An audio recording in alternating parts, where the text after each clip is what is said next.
And now for our feature presentation. He'll be fine on the mountain.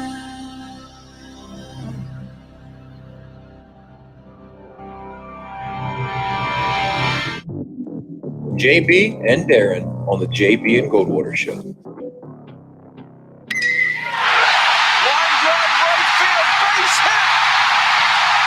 South Carolina wins the College World Series. Watson, touchdown. Hunter Renfrow. He got him, and it's all over. Coastal Carolina rules the roost. They win the championship. And South Carolina has won the national championship. Senegal baseball team has done it again, but this time the Bulldogs beat one of the top teams in the country. They are giant killers. Give the ball to Bennett. He does.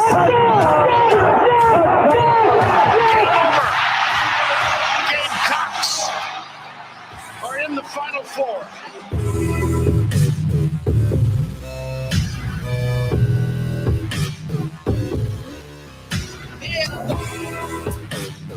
Greetings and a good afternoon and Merry Christmas. Welcome aboard the JB and Goldwater Show, live, loud, and online, and driven by our friends and yours at Stokes Volkswagen. Find them at stokesvw.com. Find us on the all-new JB and Goldwater app, and is also on our website, jbandgoldwatershow.com. To the right of your screen is Darren Goldwater. To the left is Jamie. If you're watching, if you're listening, it doesn't matter.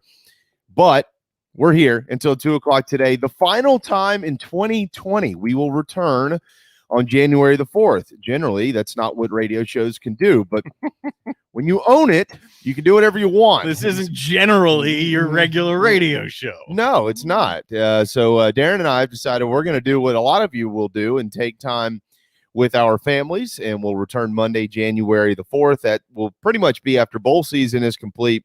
And we're going to talk much about that today on our program. 843-321-8893 is our phone number. It is also our text line, and it is open across all social media platforms at JB and Goldwater, individually at Darren Goldwater, at Sports Radio JB. Make sure you've downloaded that app. You can also purchase a season ticket while you're in there if you'd like to do so. But on the app, it's free to watch our program, and it's also free to listen to our program. And as I mentioned, you can go to the website and do that as well. Gene Sapakoff at 1:30 today. He'll be our final guest of the year in 2020. But prior to that, at 12:30, a Christmas special. Mike Uva from Watch Fox in Columbia.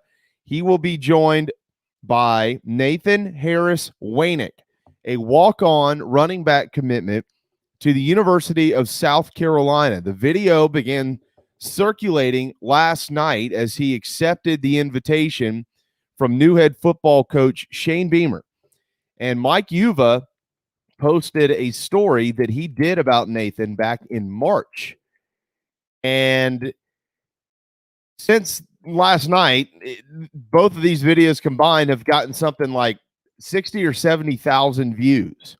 And the video that came out last night, posted by Nathan himself, by the way, on Twitter at Harris Waynick, Waynick, was of him showing his letter to his grandfather. And they are lifelong Gamecock fans. So we spoke with Mike this morning. He put us in touch with Nathan, and Nathan has gladly accepted our invitation. They will be on video. We'll all be on it together. You'll be able to see everybody, and he'll tell you his story. He is adopted, and he plays for the Sumter High Gamecocks in Sumter, South Carolina, and it is quite the story. And this young man will be in Columbia in January as a preferred walk-on. So a Christmas special, the Nathan Harris Waynick story coming up at 12:30 with himself and Mike Uva and us, and we hope that you all stick around and tell your friends and enjoy that. Darren and I wanted to do something special for everybody today anyway, something that would fit this time of year.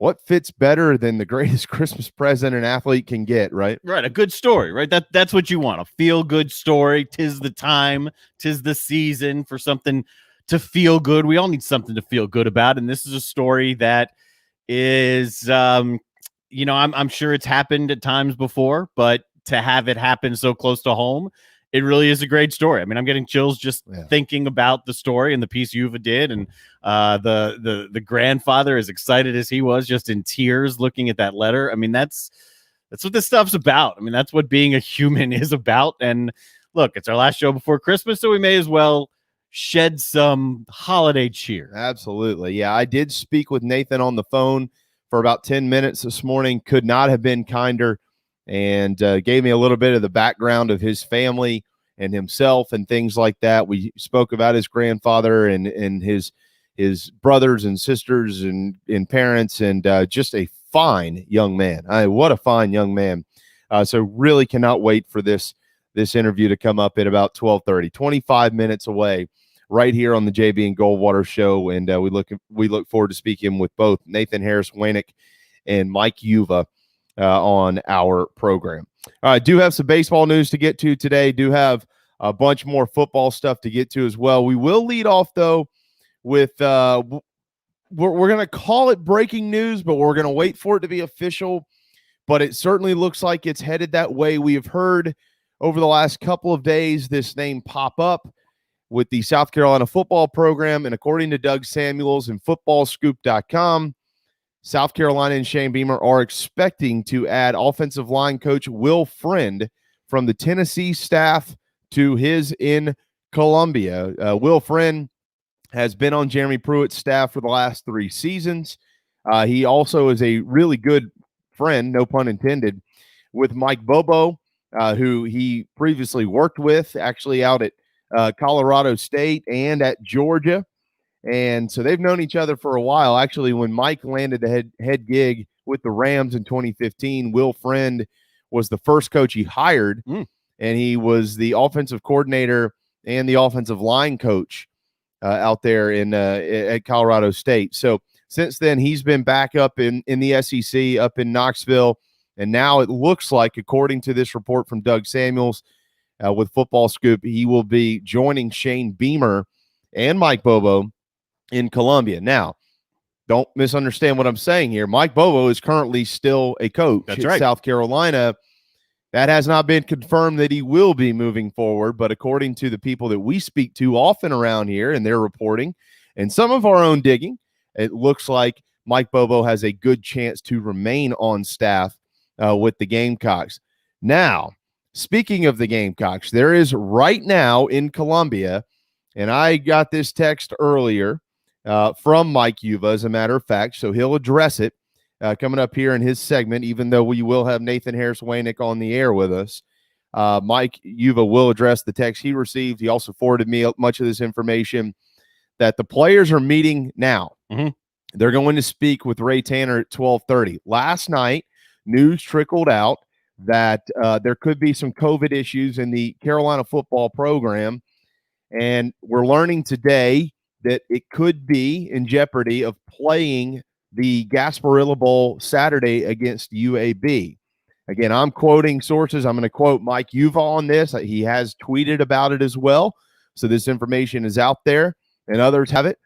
So whomever you follow close to the program, continue to follow them, and maybe by the end of this hour, we'll have a little bit more information, Darren. But right now, this game could be in jeopardy. We don't know necessarily what's going on, if it's a bunch of positives, if it's just contact tracing, if there are position groups, coach, we don't really know.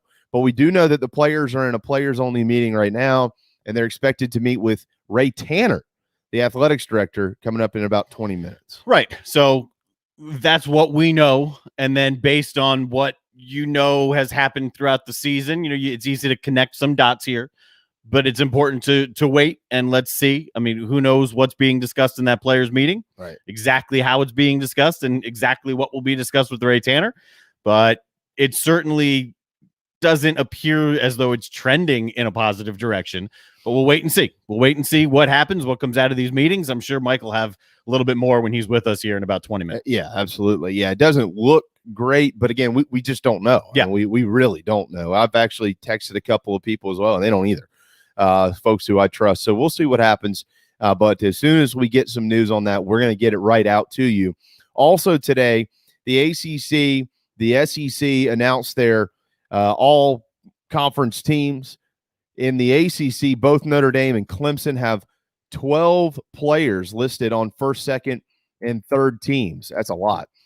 On the first team, the offense from the Tigers, Trevor Lawrence, Travis Etienne, Amari Rogers. No shockers there. Travis Etienne also on there again as the all-purpose back. And then on the defensive side of the football, Clemson placed Darian Kendrick and Brian Brzee, the freshman tackle. Both of them first teamers on the all ACC team.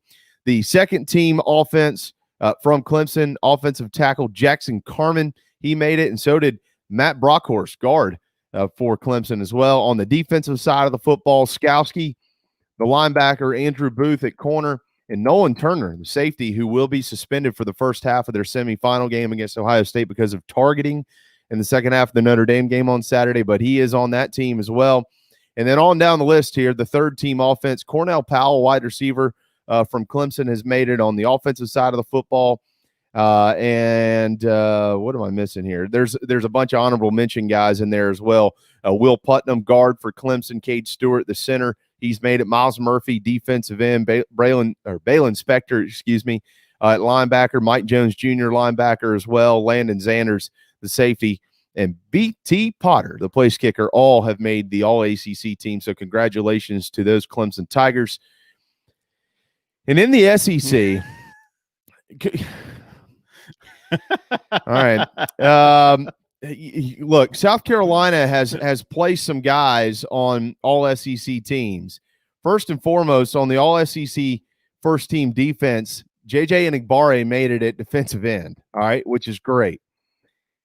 Second team offense features running back Kevin Harris. Second team.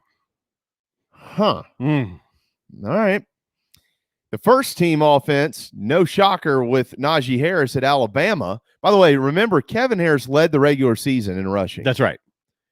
And they couldn't do a whole lot this year besides run the football. They could do almost nothing. No, unless Shi Smith was in the game. Correct. Even then, sometimes it was iffy. Correct.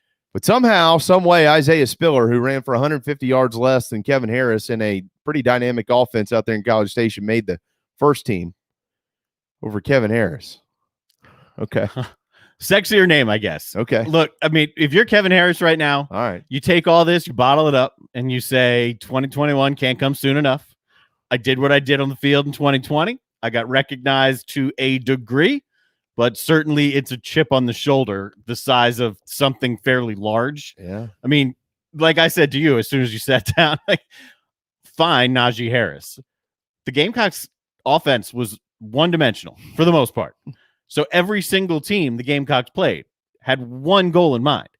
Let's stop Kevin Harris and force them to throw the ball, ideally to someone other than Shi Smith. Yeah. And still, Kevin Harris had the year that he had. All right. So, yeah, Harris is definitely more deserving of first-team recognition than Spiller is. Well, look, so's the kid at Auburn, the linebacker at Auburn. His name's escaped me, but he didn't make the first or second team, and he was the leading tackler in the conference. You know, I mean, these things are really subjective, man. I mean, J.C. Horn made the second team. He quit. You know, and, you know, so that's all fine and dandy. But, yeah, you know, here in the great state of South Carolina, if you are Kevin Harris or you're somebody that's pulled for Kevin Harris, that was a little eye-opening to look and see that he did not make the first team as an all-SEC tailback. He did make the second team, and that's certainly something to be acknowledged. It's not like they have a guy year in and year out at that position that makes the first or second team running back group. So that's great for him, but it was certainly something that was kind of, you know, I just didn't see that coming at all. Mo Kaba, by the way, an all-freshman at linebacker. Kai Kroger, an all-freshman at punter. 5 total Gamecocks made the all-SEC teams. I mean, at this point, you should expect nothing less than being overlooked if you're Kevin Harris. That's all that's happened at this point. Team's 2-8. And he has also, everything you've heard from Kevin Harris is team first, hardworking. So you wonder how much this bothers him, A. B, don't expect to hear how much it bothers him. Don't expect him to come out and say that this is something that feels like a chip on his shoulder or something like that. He did issue one tweet. All it said was "dang." That was it. Okay. So. I wouldn't expect it to be much more than that. Probably. Right. But next year, let's see what happens next year. Let's see what Kevin Harris looks like next year. Yeah, no doubt. Text line open, so is the phone line 321-8893-843-321-8893. A Christmas special coming up at 12:30 with Mike Yuva and new preferred walk-on commitment at South Carolina. The video is flying through the internet right now. Nathan Harris Waynick. They will join us together coming up in about 15 minutes on our program. Craig Godwin. Kevin Harris should change his name to Rodney Dangerfield. No respect. Yeah, it's tough. By the way, South Carolina hoops also on pause in Columbia. Frank Martin has been meeting with the media and things like that. So we're going to try to get an update from Mike Yuva on what the future of Gamecock basketball looks like. Today at 3:00, Mike Morgan and Debbie Antonelli are calling the Auburn App State game. I think, is it on ESPNU? I think it's ESPNU. Right? SEC Network. They're bumping Feinbaum. Okay. SEC Network. Yeah. 3:00 today. So two of our great friends, Debbie Antonelli and Mike Morgan, calling that game. Mike Morgan scheduled to call tomorrow night's game between South Carolina State and South Carolina. That game's not going to be played. Right. So he'll have the night off for a drink or two. And Gamecock basketball will continue to deal with their COVID issues, but we're going to hope to get another update on that coming up here in just a little bit as well. Tough break. I mean, they just were on pause for however long it lasted, at least right around 2 weeks. I'll say this about Frank Martin, a good friend of mine, a guy I've worked with a bunch, Tim Doyle. We even had him on the show. Yeah. Northwestern grad. Now he does a bunch with NBA TV and college basketball. He had Frank Martin on his podcast. It's a video podcast, and I retweeted it from our show's account. Great conversation. I mean, it's about the man Frank Martin is. Yeah. So I'd encourage anyone to go find Tim Doyle, Frank Martin, and you can find it. Scroll through our Twitter feed. Yeah, absolutely. I haven't had a chance to watch it. I saw that earlier. It looks fantastic. This is also pretty fantastic. Army's going to play football. Yeah, they are. In the Liberty Bowl. Tennessee, of course, originally scheduled to play against West Virginia, but they had to drop out because of multiple COVID-19 tests amongst players and coaches. And that did include Jeremy Pruitt. It looked like it wiped out a bunch of the coaches, it wiped out a position group or two. So Tennessee's not going to be able to bowl. 9-2 Army is. Kind of worked out, I guess. It's unfortunate for the positive tests, no doubt for the Vols, but at least you're going to get to see Army in the Liberty Bowl against West Virginia coming up on New Year's Eve, December the 31st. So that didn't last long. You kind of had the feeling that at some point in time, somebody was not going to be able to play somewhere.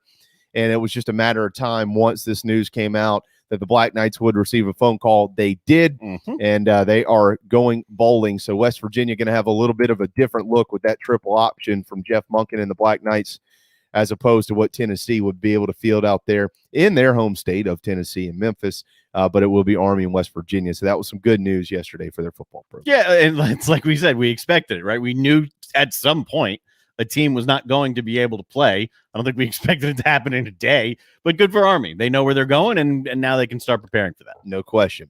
Auburn, I don't know if they know where they're going when it pertains to their head coaching hire. This has been interesting. Now, I'm not going to go as far as to what some people are saying about how much of a disaster this is and things like that. We're in this everybody's got to have it now world. Look, people are still beating down Shane Beamer's doors trying to figure out who the coaching staff is going to be, even though Doug Samuels just a little while alluding to the fact in his report at footballscoop.com that Will Friend, offensive line coach from Tennessee, looks like he'll be joining Beamer in Columbia on staff. So I'm not going to go that far because, Darren, we've all seen this. There's been some people on everywhere, across all social media, just hammering Auburn. Here's what we do know. Bill Clark at UAB is not in the running anymore. Nope. Neither is Billy Napier. Neither is Brent Venables. All right. Now, Kevin Steele is still in the running. There are reports out there that he might not be, but none of those are official. As of now, he's still in the running. You could probably still keep Tony Elliott's name in there, and I'm sure there's some other names out there. Just went through a coaching search in Columbia, South Carolina. Yes, sir. Trust your local sources. Trust your local sources. And local sources in Auburn seem to have it a little bit better right now than a lot of the national media guys. Here's the thing with some of these. All right, so let's go back to what happened with Beamer, okay? You had statements issued by Satterfield and Napier that they were staying with their schools, all right? Yeah. They weren't offered the head coaching position at South Carolina. Correct. Ray Tanner did not offer them a job. back 5 years ago, Rich Rodriguez did the same thing. Well, I turned down an offer. Well, no, you didn't. You were never offered the job in Columbia. Exactly. Right? That was a lie. And their AD at Arizona lied about that as well. So you got to be careful with what you have to look at every word that's in these statements, literally, to try to read between the lines and read between the tea leaves and figure out, all right, if somebody says I have turned down an offer, might be a little bit more to that. But again, we've seen people lie about it before. If someone says I'm staying here, maybe the conversation just didn't go well. Maybe he didn't like something. Maybe the Auburn folks didn't like something. I think there's some rumors swirling around out there that there are people at Auburn wanting to force the next coach to keep some current staff members around. I don't know if any of that's true or not. I have no idea. Nope. But I don't want to go as far as to say that this is some type of crazy train wreck internally at Auburn, because it might not be. It could be, but it might not be. But I will go as far as to say this. Right now, the optics aren't really great. Okay, That's putting it nicely. all right. The optics aren't. It's Right. optics. We don't know the truth. Anybody think Ray Tanner was having a tough time hiring a coach in Columbia? He looked like a seasoned vet, didn't he? Sure did. Dude looked like a seasoned vet. All right. And there was a lot of people who were questioning him throughout the process. And we're like, hold on now. Hold on. Just let the facts come out. Let the process play out. And Ray Tanner, at the end of the day, Ray Tanner could offer that job to 5 or 6 people, and they were all going to accept it. Okay. Yeah. I don't know if that's true or not at Auburn. Could be. But Coach Tanner in South Carolina, that process looked a lot smoother than what it looks like right now on the plains. So remember what JC said yesterday? He basically said, what's going on in Auburn, you're going to get the guy that the power folks want to get. And that was JC's feeling. That's what Auburn has done in the past and is going to continue to do. But now the question is the optics of this search are saying whoever's in charge, it doesn't look like it's going that smooth, because guys are pulling their names out, or they haven't been offered, or who knows what's going on.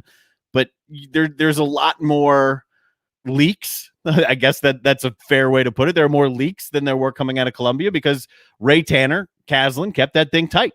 It was the two of them, and it was the names from the very beginning that we heard, and nothing really changed. There were no real leaks. There were no real breaking news. We had the same thing kind of just filtering along until we got to the end. Do you remember when Gus Malzahn was let go and we got on the air the next day? Do you remember the news that we read on the air?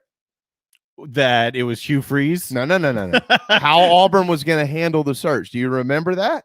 Auburn hired. Okay, remember Auburn hired a search firm and had an internal committee that also had Bo Jackson on it. Yes, has. Okay, you remember this conversation? Yeah. And we said, well, now wait a second here.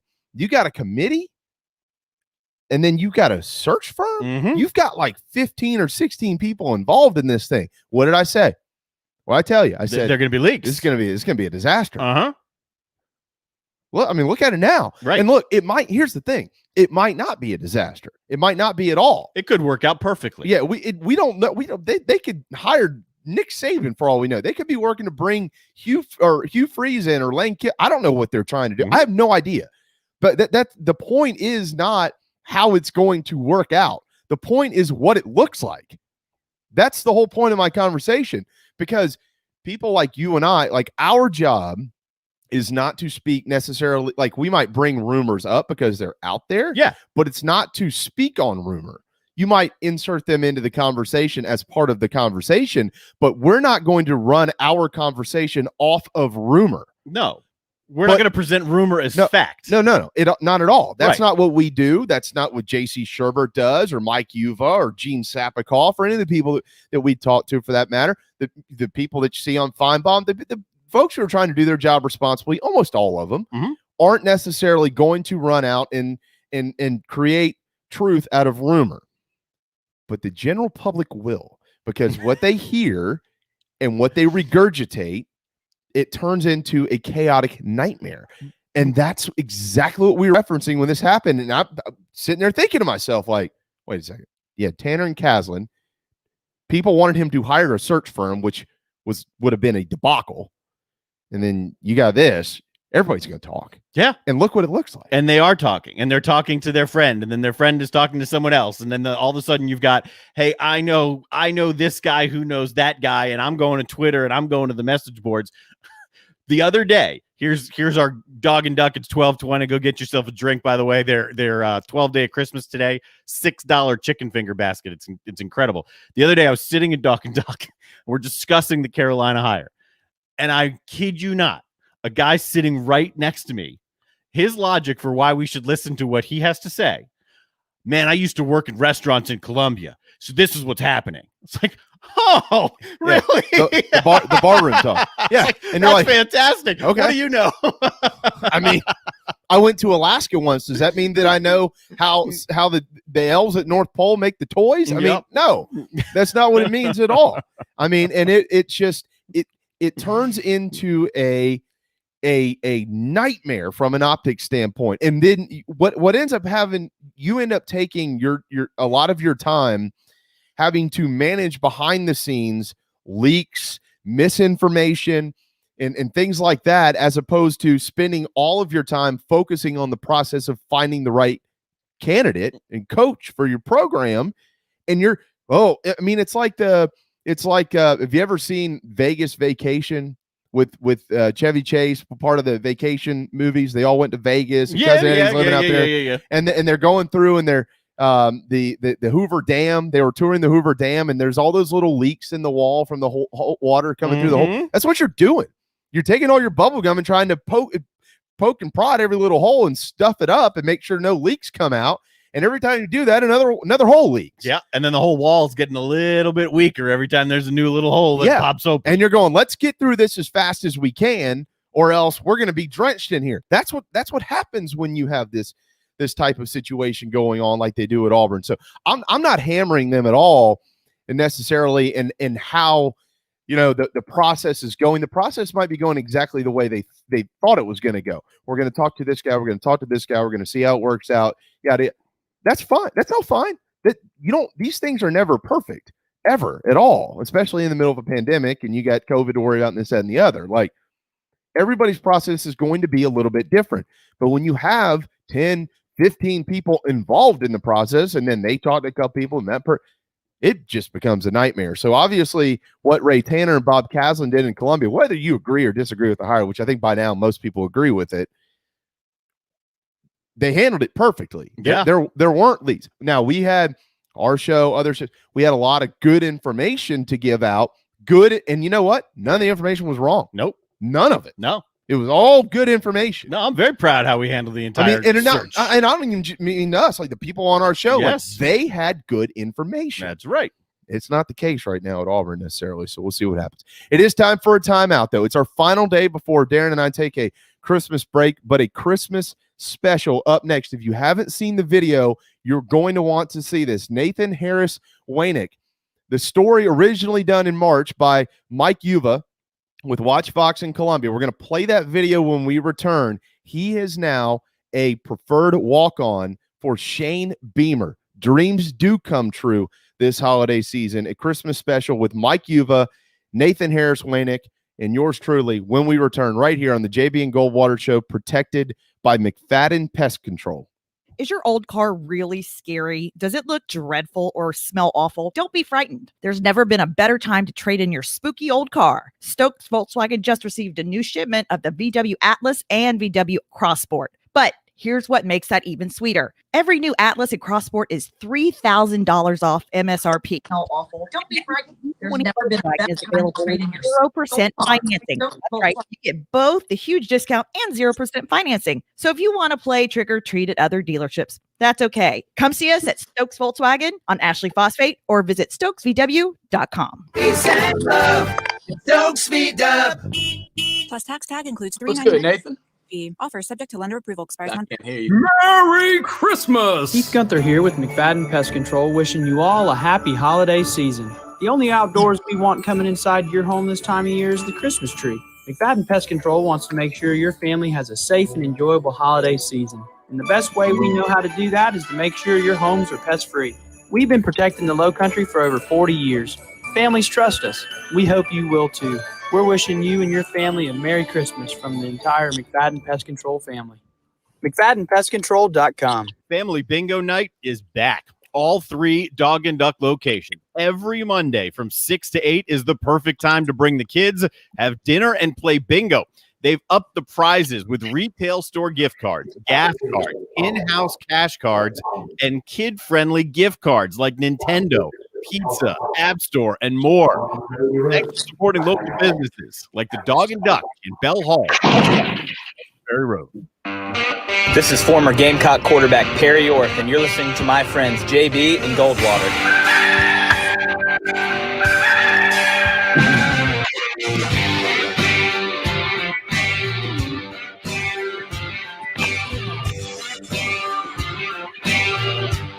With the corona pandemic closing not just high schools, but colleges throughout the country, student athletes who dream of playing collegiate sports one day are starting to feel the impact. No visits, no camps, no anything. But for one Sumter High football player, this is nothing that he can't handle. At times there's anger, but when I get mad like that, I just work out. At first glance, Sumter High's Nathan Harris Waynick appears to be like any other high school student athlete. Normal, a word that for most of his life has been anything but. He has seen and lived through some things that most of us can't even imagine. Nathan lived in and out of an orphanage called the Crosswell Children's Home for 7 years until the age of 12. Got lonely at times. Like you don't know when you can see him again. It's sad. With his father hardly ever being around, his mother worked multiple jobs to support him, his brother, and his sister. She did so while battling a drug addiction and abuse. Tired of going in and out of the orphanage, Nathan made a difficult choice at the age of 10, one that would later turn out to be the best decision he's ever made. He could have gone with his family or not, and he just chose not to. And that ended up saving him from not being caught up in the system, and it made it where we could adopt him. Shortly after Christmas in 2014, Nathan began living with Trip and Wendy Waynick. Just this past February, the Waynicks officially became the legal guardians of Nathan. They're backing me up for everything I do, and I'm just glad for that. It means everything. It was the break he needed. You see, Nathan fell in love with football during his time in the orphanage, so much so that at the age of 6, he began doing push-ups, dreaming of one day playing football in college and in the NFL. I wanted to make my mom and them see like I could do something. After transferring to Sumter High for his junior year, Nathan rushed for 1,050 yards and 24 touchdowns as a backup running back. We don't want you to feel sorry for us. We just want you to know that we're going to work. We're going to work for everything. We're going to grind. With one more season of high school to go, Tripp has no doubt the best is yet to come for Nathan. God has certainly prepared him for trials and tribulations and bumps in the road, and he is well prepared for a couple of things.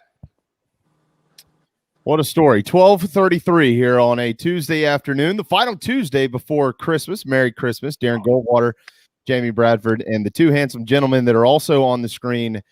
We'll start with Mike Yuva. That was his story back in March. On the other handsome gentleman with the red cap on, that is Nathan Harris Waynick, newest commitment to the University of South Carolina out of Sumter High School in Sumter, South Carolina. He's a Gamecock, and he's going to continue to be.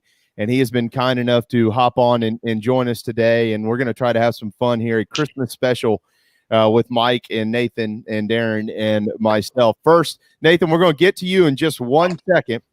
But we want to say thank you to Mike Yuva for providing that video for our program today. I know that it's 9 months ago or so that he was able to put this piece out. Mike, how did you learn about this story 9 months ago, and what have you learned since?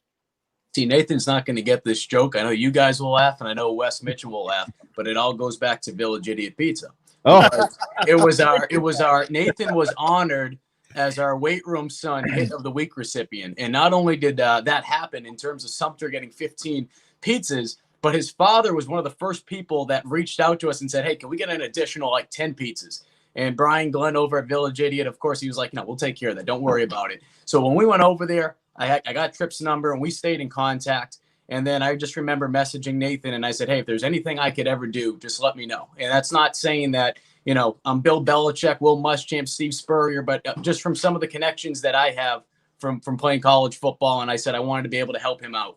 And we stayed in contact, from December, that off season going into the spring. And then he reached out to me in March and said, hey, look, I want to be able to get my story out there. And I think that's one of the most difficult things for a student athlete, especially at his age, to do, is to say, hey, I'm comfortable sharing this. Because obviously from a reporter's standpoint, those are the stories we want to put out there, because you'll get the reaction like Nathan has received, but it's not always easy. The player has to be able to feel comfortable with it. Nathan and his father and his family felt that way. They came to us, and we couldn't be more thrilled to be able to help him get that story out there. Nathan, thank you for joining us. I'm going to read your tweet from yesterday. For those who maybe don't follow you on Twitter, they will now. Merry Christmas. I am so thankful for how God has blessed me. I got the call I've always wanted.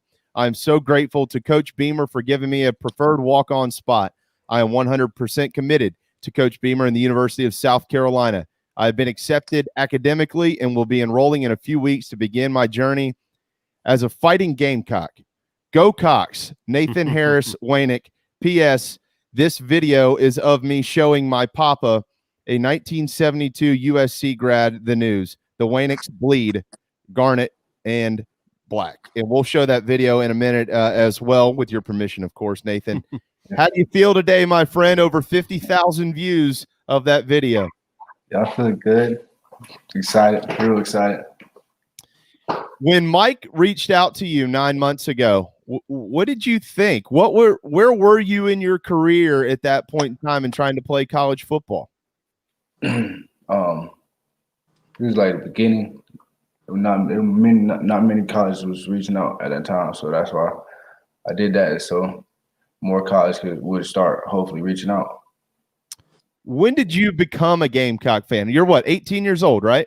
Yeah, I'm 19. 19. When did you become a Gamecock fan? When did you start going to games? I would say like a couple years ago, several years ago. Several years ago. Do you have like a favorite player ever in your life that played there? Might have to be Maurice Lattimore. I mean, that's probably pretty good. Let me ask you this. Do you have a favorite reporter? Huh? Do you have a favorite reporter? I don't know. Is it Mike Uva? It's got to be Mike Uva. Yeah, he the top. He up there the top 30. Nah, he the best. He the best. Yeah.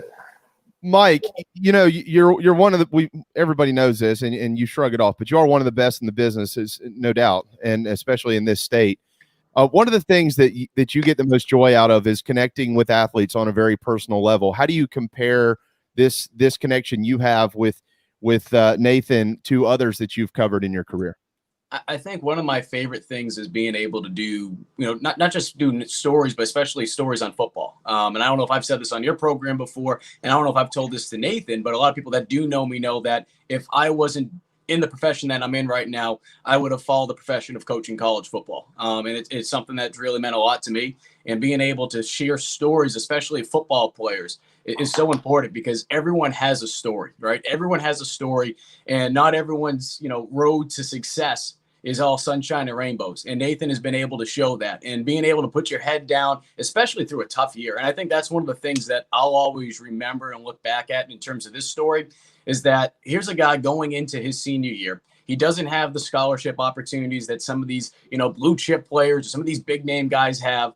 And he's going into a year where things are so unknown. He doesn't even know if he's going to have a high school football season, right? He's not able to do the visits that some of these other athletes have the opportunities to do in terms of the past. It's just a tough situation. But I can tell you from that moment that we did that interview through just going back to the summer. I mean, he won he won an award this past summer at a football camp when the Holinsky, I don't remember the exact name, Nathan, you'll have to correct me, but I know the Helinski's Hope was involved with that, and it was basically sharing this story he did, and that helped him get a scholarship on top of that. So he's always been positive. He's always just put his head down, and I think that's what Gamecock fans are going to love about him more than anything. He's a guy that can go into a locker room and he can change the culture, because if they need him to be on special teams, and I don't want to speak for Nathan, but I can tell you this, he'll smile and he'll do it, and players around him will see that, and that changes cultures.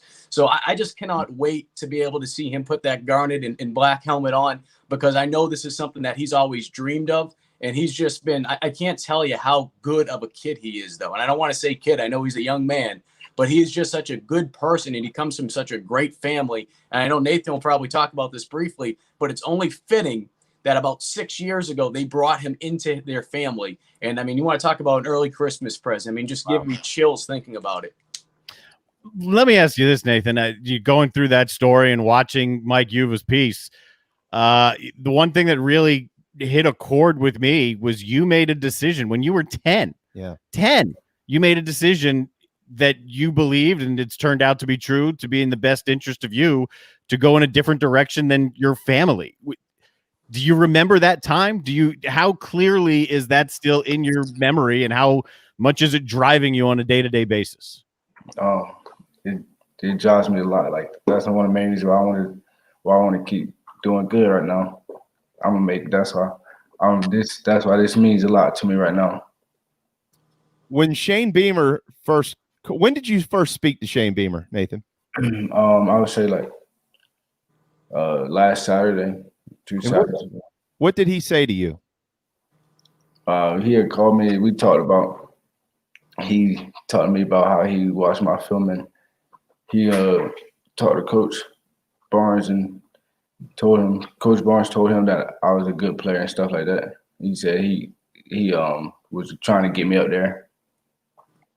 And is that when he asked you, would you like to come play football for South Carolina? How did he ask that question? Coach Beamer? Yes, sir. How do you ask that question? He said that he watched my film, and he talked to Coach Barnes, and that's when he said that he wanted me to be up there with him. What was your response? What did you say? I said no doubt. Well, can I read you a couple of comments? Can I read you something? Yes, sir. All right. This is what people are saying. Love those guys who love the Gamecocks and have a little chip on their shoulder. Do you have a chip on your shoulder? Got to. You got to, right? Got to. This is an awesome story. Maybe Disney will pick this up. I wish nothing but the best for this guy. He has faced adversity and still has a positive outlook in life. He'll definitely make an impact on the state of South Carolina. That is truly awesome. Go Nathan, go Gamecocks. This is the most excitement I've seen about a preferred walk-on player ever. He has a great story. Great story. Looks to be a tough runner. Hard to bring down. Best part, he wants to be a Gamecock. I could keep going, but we don't have all day. You don't know any of these people. What does that mean to you? Oh, it means a lot. It means a lot. When you play football, what do you think about when you're out there? I know that I get it. All right, guy's about to tackle you. You got to sidestep him and run to the. Okay, I know you're thinking about that. What else do you think about? What drives you when you're on the gridiron? I honestly don't really think. I just go out there and play and have fun. Go ahead. Whenever you start thinking, you ain't having that much fun because you're just too busy thinking. So I try not to think on the field. I just play. Mike, he'd be good in media, wouldn't he? You can't think when you're doing this. You just have to talk. No, let me say this, because I remember I shot his dad a text this morning, and I don't want to put Nathan on the spot here. He's like, well, we know Nathan sometimes can be shy at first. I mean, I wouldn't say, Nate, I'm one of Nathan's boys. I don't want to get into and disrespect his friends. He's probably too cool to hang out with me anyway. But I know that, the more that you're around Nathan, the more that he opens up. And, he is as humble as they get. I mean, Mason Zandy just put a tweet. I don't know if you had a chance to see that, Nathan, but he remembers the game that he did with Watch Fox, the Friday Night Rivals from a couple of years ago, and he said that Nathan was the only player during his time doing those games as color commentator that he went up to after the game and said something to. And I think moments like that, especially when you hear that from former Gamecocks, that should get you excited as a Gamecock fan. And in terms of just seeing, everything that he went through, not only just in his past, but especially just this year, I just think it speaks volumes in terms of just never saying no, and I think that's kind of been Nathan's MO his entire life. But to be able to do it in a year like this, where there's just so many unknowns, and as Nathan just alluded to, I mean, he got this opportunity last week. I remember getting the text message from his dad last week, and I mean, I'm getting kind of choked up right now. I mean, when I got that text message last night that you were going to put that message out, I mean, I was just blown away just because he did everything the right way. And I've only known Nathan for a short period of time, but everything that you're seeing right now in terms of him being in front of the camera, everything that he's talked about in terms of tweets online in the past, that is 1000% him. He is authentic to the T, and he is just one of the most humble, hardworking people that I've met during my my 5 seasons of covering high school football in South Carolina. Nathan, talk about your family, if you don't mind. I mean, obviously, we've seen the video of your grandfather, who's a 1972 South Carolina graduate. Your family, you've alluded to the fact that they're major Gamecock fans. I spoke with you on the phone this morning. For those that are wondering, I'm sorry I'm going to give this information away, Nathan. You're going to have to deal with it, my friend. But they do sit in the south end zone, so people will be able to congratulate them, unless they're all sitting in the parent section next year, which would be a pretty good spot to be in, certainly. But tell me about your family and this type of support you've received from them over the last 9 or so years.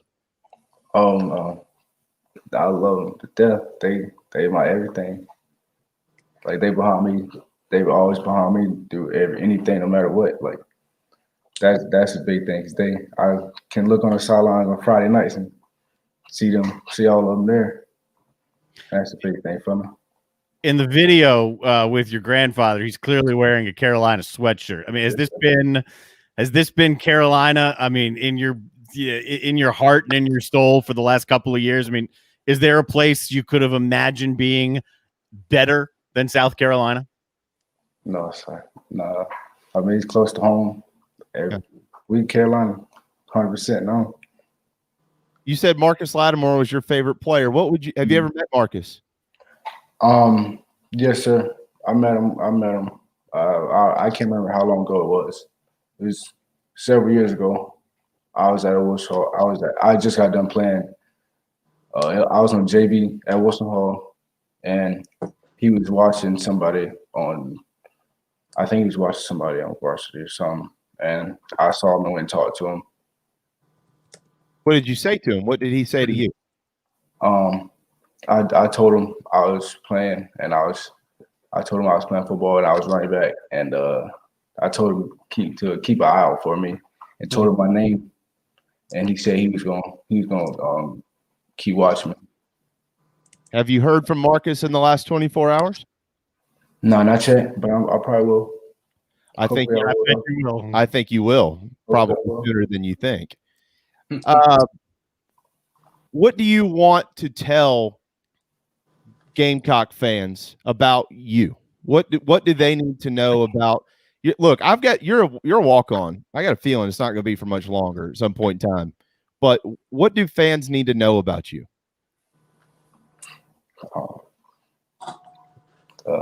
I'm a hard worker. I'm gonna make plays. You love that school like they love it? Sir. When you look at that running back room, what do you see? How do you fit into that group? Talent. I see talent. Kevin Harris was named a second-team All-SEC guy today. What do you think about that? Should have been a first-teamer? Yes, I know you should have been first team. Yeah. Yeah, you're right about that. Have you spoken with any of the guys in the locker room? I mean, has a guy like Harris reached out to you? Nah, but hopefully he does. But one of my boys from somehow he plays O'Donnell Fortune. He's on defense. He plays up there. I called him last night.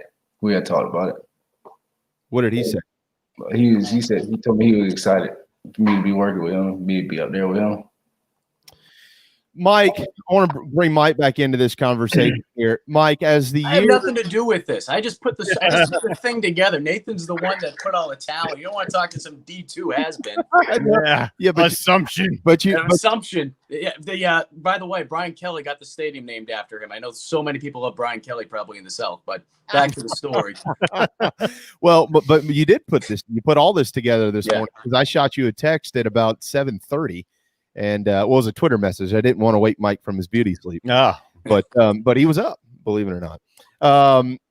Mike, before the high school season, remember back at the end of the summer, right? Mm-hmm. Things were in flux, and we didn't know if we would see high school football. Did you think about Nathan Harris Waynick and what that could mean to this young man if he can't compete in high school football his senior year?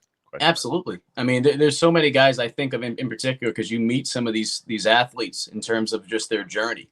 I know Perry Orth has done a lot with players over the last couple of years since he finished up his career at USC, and I remember going out and covering some of those events that he's done, those quarterback clinics and camps, and you start thinking about those athletes, whether or not they're going to get an opportunity. So I think with Nathan, like I said, being able to meet him a year ago, and I don't care what he does. He can win a Heisman Trophy. He's always going to be a weight room son first. That's the first thing that you have to put in front of the name. A former weight room son recipient. I mean, that's the most important. Heisman, this national. No, that's the most important. So I think just being able to meet him a year ago and just seeing him grow, I think that's one of the cool things too. And just in terms of just being able to cover high school athletes, in terms of just being here for a couple of years, you see them grow. And to be able to see him now go on to South Carolina, regardless of whatever my career is in terms of how long I'll be down here, I'm always going to be cheering for him just because he's a likable guy. And I know that this is something that he's dreamt of. And it's just crazy to think now that the stars lined up just the right way, even despite all the craziness. Because if he was in a state like my home state, Massachusetts, maybe he doesn't have a football season this year. How does that change things? Or what if Will Muschamp still was here, or in terms of just when things moved around in terms of getting rid of him? Not saying Will Muschamp wouldn't bring him on, but it's just crazy to think of just how everything lined up for him to be able to get to this point. And like I said, I did the story, but this is his story. And, I just want to sit back and listen to Nathan. I know Nathan loves talking. So, Nathan, you can say everything else you want, man. I mean, but I will say this. I will say this, though, about Nathan. And I don't know if he'll mention this. It was at one of those football clinics. He can down some pizza, man. He can down some pizza. Nathan, I saw you down some pizza in the corner.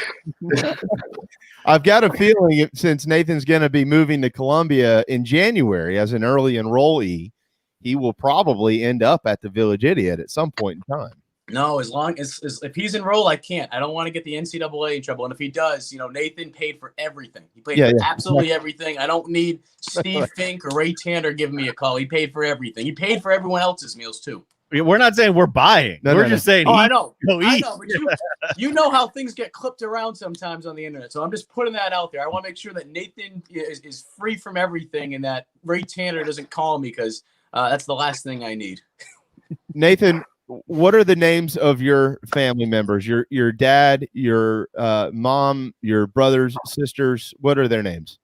My pops, his name Trip Waynick. My mom, Wendy Waynick.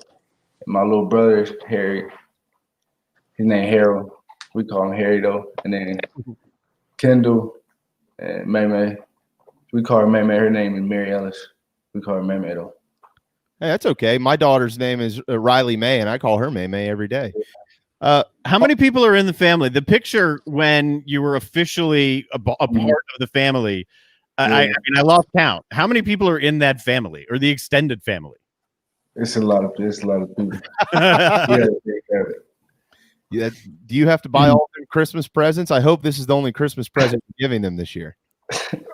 Yeah, I feel like it's a big enough Christmas present. Are they in the room right now? Nah, my pops, mom are they in a different room. Ask them to come around behind you so we can say hello to them. Please. All right. I think they come. Okay. Very good. We would like to make sure that we get to say hello. And we'll clip this and send it to you as well. So you'll have this. Yeah. Well, look, we know that we got to take this out. We've got good up there. There you go. Absolutely. I don't know if that mic works or not. Little feedback can work. There he is. Dad, hey, Mom. Hi. Let me hold one. Yeah, there you go. Yep. What do you want to say publicly about this young man? I'm kind of a weenie when it comes to stuff like this. I'm a softy, but anyway, this he's a fighter, man. He's a fighter, and if you watch him play, and he's not a track star, but I tell you what, that sucker can get this. He can get the yards, and he's got a nose to the goal line. So, but all that don't matter. He's just going to be. I just want him to be a good human, and he is. And so, just we're blessed to have the opportunity to share our life together. We didn't know our family was missing a Nathan, but man, once we got it, it's like now we're, if he's gone, it's like last night he spent the night at Justice Boone's house, and it's like this doesn't seem right. We're short one, but it's cool. Okay, you can always invite Justin to come back to Carolina. Come home whenever you want. Justin's a great player. Yeah. Great player. What out for that? But was there ever a point in his career over the last few years where you thought, you know what, there might be more to this football thing for Nathan? Yeah, I mean, in the 7th or 8th grade, that's what I thought. But it's just been hard, man. It's been hard. This year's so jacked up. I mean, he had all kind of camps lined up, and at Sumter High, because of there's 4 or 5 guys over there going Power 5. So last year at spring practice, you had Georgia, Florida, Carolina, North Carolina. They were there every day. They were there weekly, and so, but we thought it was going to be different. And then the whole pandemic hit, and then, man, it's been a tough. I'm gonna tell you, that phone and Twitter has been. I mean, it's been slow, really, really slow, and then it just all happened. The Lord worked it out. It all happened right at one time.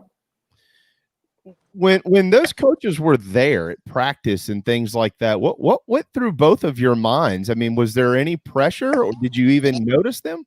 I mean, I know you noticed them, but did you notice them more than? But the way it worked was Nathan had just transferred from a small private school, so he couldn't practice. All he could do is stand and watch. So, I mean, the guys were talking to him. I think it was the North Carolina coach. They would, but they were just looking at a kid standing on the sideline. So then once he started playing, he got a little more interest. And but then this year we had, like I say, this summer, man, we had the whole summer we were making the road show, and it just got all canceled. Right, and that the difficulty of that, as you know, that is the same position that thousands of young men have been in, and the position they've been in. It's been remarkable. We only have a couple of minutes left here, but Mike Uva he's the one guy who isn't comfortable in front of a camera. Well, Darren too. Darren works for CBS. Mike, of course, watch Fox. These guys, they love I can't stand the camera. I'm in your camp. But what would you like to say, Dad, to Mike? I mean, he obviously has a spot in his heart for your family, and you've been on his radar for about a year. What I know you speak to him, but publicly, what would you say to him? Mike does things he doesn't have to do. So, I mean, he's successful. He's going to be wildly successful, obviously, going forward.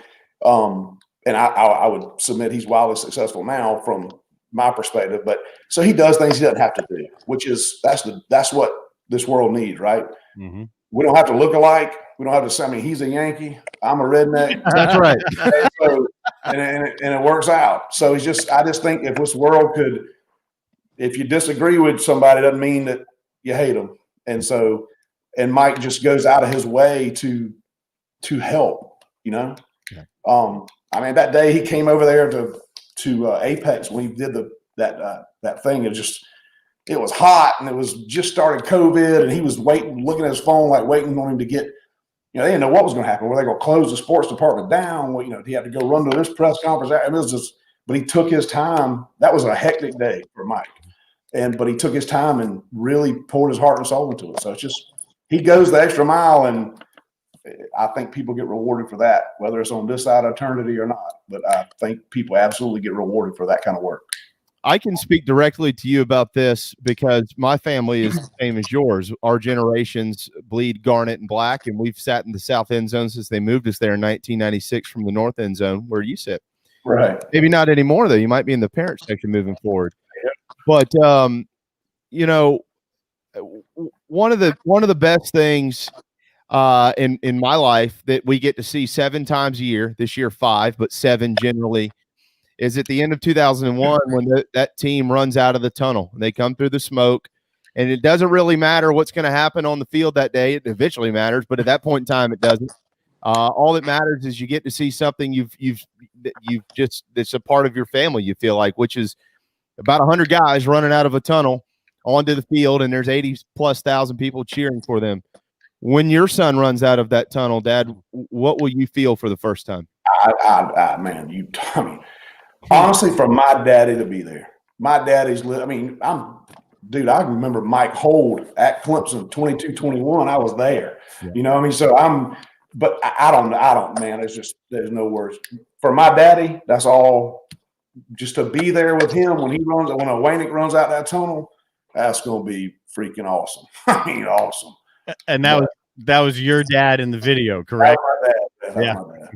Over 50,000 people have watched that video in less than 24 hours. That's crazy, isn't it? Yeah, that's crazy. I'm telling you, we didn't. I mean, like, because he's got that's all he has is Carolina sweatshirt. So we just went over there. He knew we'd been talking, but he didn't know. And I told you it was very frustrating, the whole admissions thing, which I ain't gonna get on that. But admissions was tough. Sure. He got good grades, but just getting through, and it was compressed time frame to their defense. But we didn't know we had the Carolina shirt on, and he was going to react like that. So it just worked out. So it was cool. It's a real long video. I had to cut down a snippet.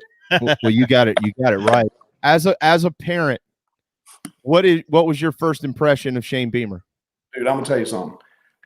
As a parent and as a Gamecock, we got somebody we can pull for. I'm telling you, they might not win a dang ball game, but we got somebody we can pull for. It is a whole different. Talking to him was just like talking to you guys. It was just a regular guy. You can hear his kids in the background. He's just a dad. I mean, just now, again, they get paid to win, and I get it. But I tell you what, it'll be a whole lot easier to go to send that check we got to send every year to sit in them seats. Well, it is my prayer that one day you don't have to write another check to South Carolina, sir. And we certainly thank you for your time. Nathan, I'm going to ask you the same question that I asked your dad. What will you feel the first time you run out of that tunnel? Like dream come true. Mm-hmm. You can scream when you come out of that tunnel, and nobody will be able to hear you. So scream as loud as you want to. Okay, I know you're a quiet, humble guy, but he's not around his boys, just around grown-ups. Not around his boys. We're not real grown-ups. It's okay. No. Yeah. We're all kids at heart. Well, we have to let you go on that note, and I know that we've kept you for a long time. We were going to do this for about 15 minutes, but there was no way that 15 minutes ago we were going to be able to get off of this call. But to the Waynick family, we wish you not just the merriest of Christmases, but all of the blessings to in the future with now a Gamecock football player, but just as people. You seem like a wonderful group of people. I spoke with Nathan on the phone this morning, and I told him he now has my number, and if I can ever do anything very similar to Mike Yuba, I'll do it. You just pick up the phone and call us. We're all one big family around here, and we're going to pull for you moving forward. But I hope that this Christmas present was the greatest blessing you ever had in your lives, and we wish you the best of luck, and we look forward to keeping in touch with you in the future. Thank y'all for helping these kids out. That's what it's all about, and we appreciate it. Yes, it is. Yes, JB, can I say something real quick before they leave? Yes, absolutely. I just found out that Marcus Lattimore has been informed about this. So don't be shocked to hear from Mr. Lattimore soon, Nathan. Awesome. There you go. I'll send y'all the picture. What Nathan's talking about, we got a picture of him. He's like in the 8th grade. I'll shoot that to you. God bless you all. Merry Christmas, and thank you so much for your time. Merry Christmas, you too. Thank you. Mike? Yes. thank you for getting all this together, my friend. Real quick before we let you run, can you update us on the Gamecock football program and the bowl game this weekend? Oh, geez. Well, the latest right now, and I know you guys alluded to it before, but yesterday, yes, they did not have practice. And then around, I'd say, let's see, maybe 10:30, I got an update that Saturday's bowl game for South Carolina could be in jeopardy, according to team sources, COVID contact tracing. And I will say this, because I don't want to give the specifics because I was asked not to, but it is something that is affecting one side of the ball more than the other, and it's not just players. So we will wait and see in terms of how those tests come back, because like I said, I don't want to get into some of those details that I was asked not to, but at the same time too, I think it's important to be able to at least let people know what's going on over there, and that this could be something that hopefully, if those tests come back negative, South Carolina will be okay to be able to play. But regardless, I mean, they're going to be heading into a game on Saturday, really not having any practices at all. So everyone talks about extra practices. There you go. I mean, you might have you had 1 day of practice, 2 days of practice. So fingers crossed. I have no updates right now in terms of how that meeting went, but practice is scheduled for this afternoon, I believe around 3:00. But I don't have any updates as of right now if that's been canceled following this team meeting. At least chasing down leads and stuff isn't as tough as shoveling snow back. Oh, it's easy. It's easier to run around. I mean, I can hide behind, people have been sending me all the GIFs and stuff of me hiding at South Carolina's op building, behind bushes. I mean, there's no snow, so I can move around for you. Exactly. Real quick on the basketball team, any news with Frank and the boys? Yeah, I mean, right now it doesn't look like they're going to be playing until at least conference play against Kentucky, and that's trying to be as optimistic as you can. You look at just the timeline in terms of what happened with Houston and when they played them, and they really haven't been able to play since then. So I think, right now it's more of a precaution more than anything. And hopefully we'll be able to see South Carolina get back on the court very soon. But it's just, it's just unfortunate. But that's just the world that we're living in. It's the reality that we're in right now in terms of tracing, in terms of, quarantine. So I'm optimistic that South Carolina will be getting on the court soon. But, just like anything, you have a bunch of different guys on that team, and they could just be caught in a scenario with tracing, the contact tracing. So hopefully that won't be an issue for South Carolina moving forward. But unless they go into a bubble format like the NBA and the NHL did last year, I just don't know how you can avoid it, because it's inevitable. You have to go outside. You're not going to be bubble boy. Yep. Right. It's unfortunate for both programs right now. It looks like it could be some real thin ice for Gamecock football to play in Tampa this Saturday, but we'll find out. We're going to keep an eye on Mike, and I'll keep in touch with Mike as well and see what more information we can get out in the next hour before we're out of here. We got to let you run on that note, Mike Uva, but look here, man, thank you. More thanks than I could probably give for facilitating this really fun interview today with Nathan Harris Waynick and his family, and you and Darren and all of us. This has been a lot of fun. As I mentioned before, you're one of the best out there at what you do, and you are and probably an even better guy, I would say. And we wish you and your family the merriest of Christmases as well. I hope you get a day or two just to kind of hang out and relax before getting back to the grind. But thank you so much for all you do. No, I appreciate it. And ironically, before I even found out that this was going to be happening with Nathan yesterday for our end of the year Sports Zone special that will air on Christmas Eve. So I believe that's Thursday night. One of the stories that we picked to re-air is going to be Nathan's story. So if people want to be able to sit back on the couch on Christmas Eve at 11 o'clock on Watch Fox, they can be able to do that, or they can stream it on WACH.com as well that night. Awesome. Okay, streaming. Yeah, guys, I was about to ask you about that. WACH. Perfect. Yeah.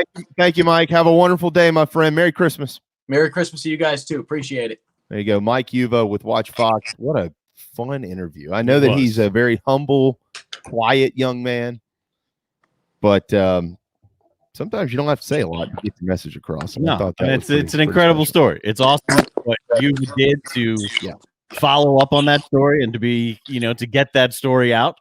But as he said, I don't know how many times, the story's about Nathan and what Nathan was able to accomplish despite a brick wall in front of him that most of us don't ever have and can't imagine having in front of us. And he burst straight through that thing with hardships we can't imagine. And now he's essentially living out a dream of playing for the Gamecocks. It's a great story. Remarkable story. A Christmas special, no doubt about that. Time for a timeout. We're 10 minutes late, but that's all right. The national anthem never gets old, and it's never late. We'll play it when we return on the JB and Goldwater Show, driven by Stokes Volkswagen.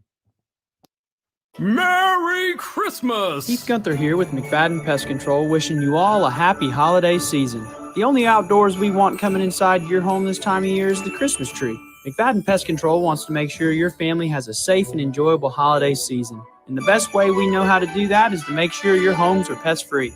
We've been protecting the Low Country for over 40 years. Families trust us. We hope you will too. We're wishing you and your family a Merry Christmas from the entire McFadden Pest Control family. McFaddenPestControl.com. At Patriots Point Naval and Maritime Museum, families walk in the footsteps of our nation's heroes, the brave ones who risked their lives to defend our way of life. Home to the aircraft carrier USS Yorktown, USS Laffey, and the USS Clamagore, there's more than 1 million square feet of exhibit space to roam. White Glove certified, we have several new health safety measures in place to enhance the visitor experience. Come for the day and leave feeling inspired. One of the most impressive museums in the country, located right here in Mount Pleasant. Visit patriotspoint.org for more. We'll see you soon. Bourbon and whiskey drinkers of Charleston, Paddock and Whiskey on James Island and the Terrace Shopping Center on Maybank is your home for the finest and rarest bourbon and whiskey drinks in the Low Country. This is where I hang out. Go meet my friends Reed and Chris and try one of their exclusive barrel pick bourbons. They have the largest private barrel collection in the state, and let their knowledgeable staff recommend your next pour. PaddockandWhiskey.com. Let not your heart be troubled. Paddock and Whiskey is here for your next double. We're all friends around here. Paddock and Whiskey, proud partners of the JB and Goldwater Show. This is Scott Glaze, head golf professional at the Links at Stono Ferry, located on the outskirts of Charleston, South Carolina. I'm inviting you to tee it up on one of the most scenic and challenging courses in the Low Country. Our back nine is highlighted with 3 holes that border the Intercoastal Waterway. Visit stonoferrygolf.com to book tee times and discover all that Stono Ferry has to offer. The Links at Stono Ferry is a former South Carolina Golf Course of the Year and is also home to the College of Charleston men's and women's golf teams. Come see us. We would love to have you. stonoferrygolf.com. Hi, I'm Chris Half, Public Information Officer at the Patriots Point Naval and Maritime Museum. We're home of the mighty USS Yorktown, USS Laffey, Clamagore, and Vietnam experience. And we're a proud partner of the JB and Goldwater Show. We invite you and your family to come see us and enjoy a day on Charleston Harbor. Visit patriotspoint.org for more information. And now, it is my honor to present the national anthem.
Live, loud, and online.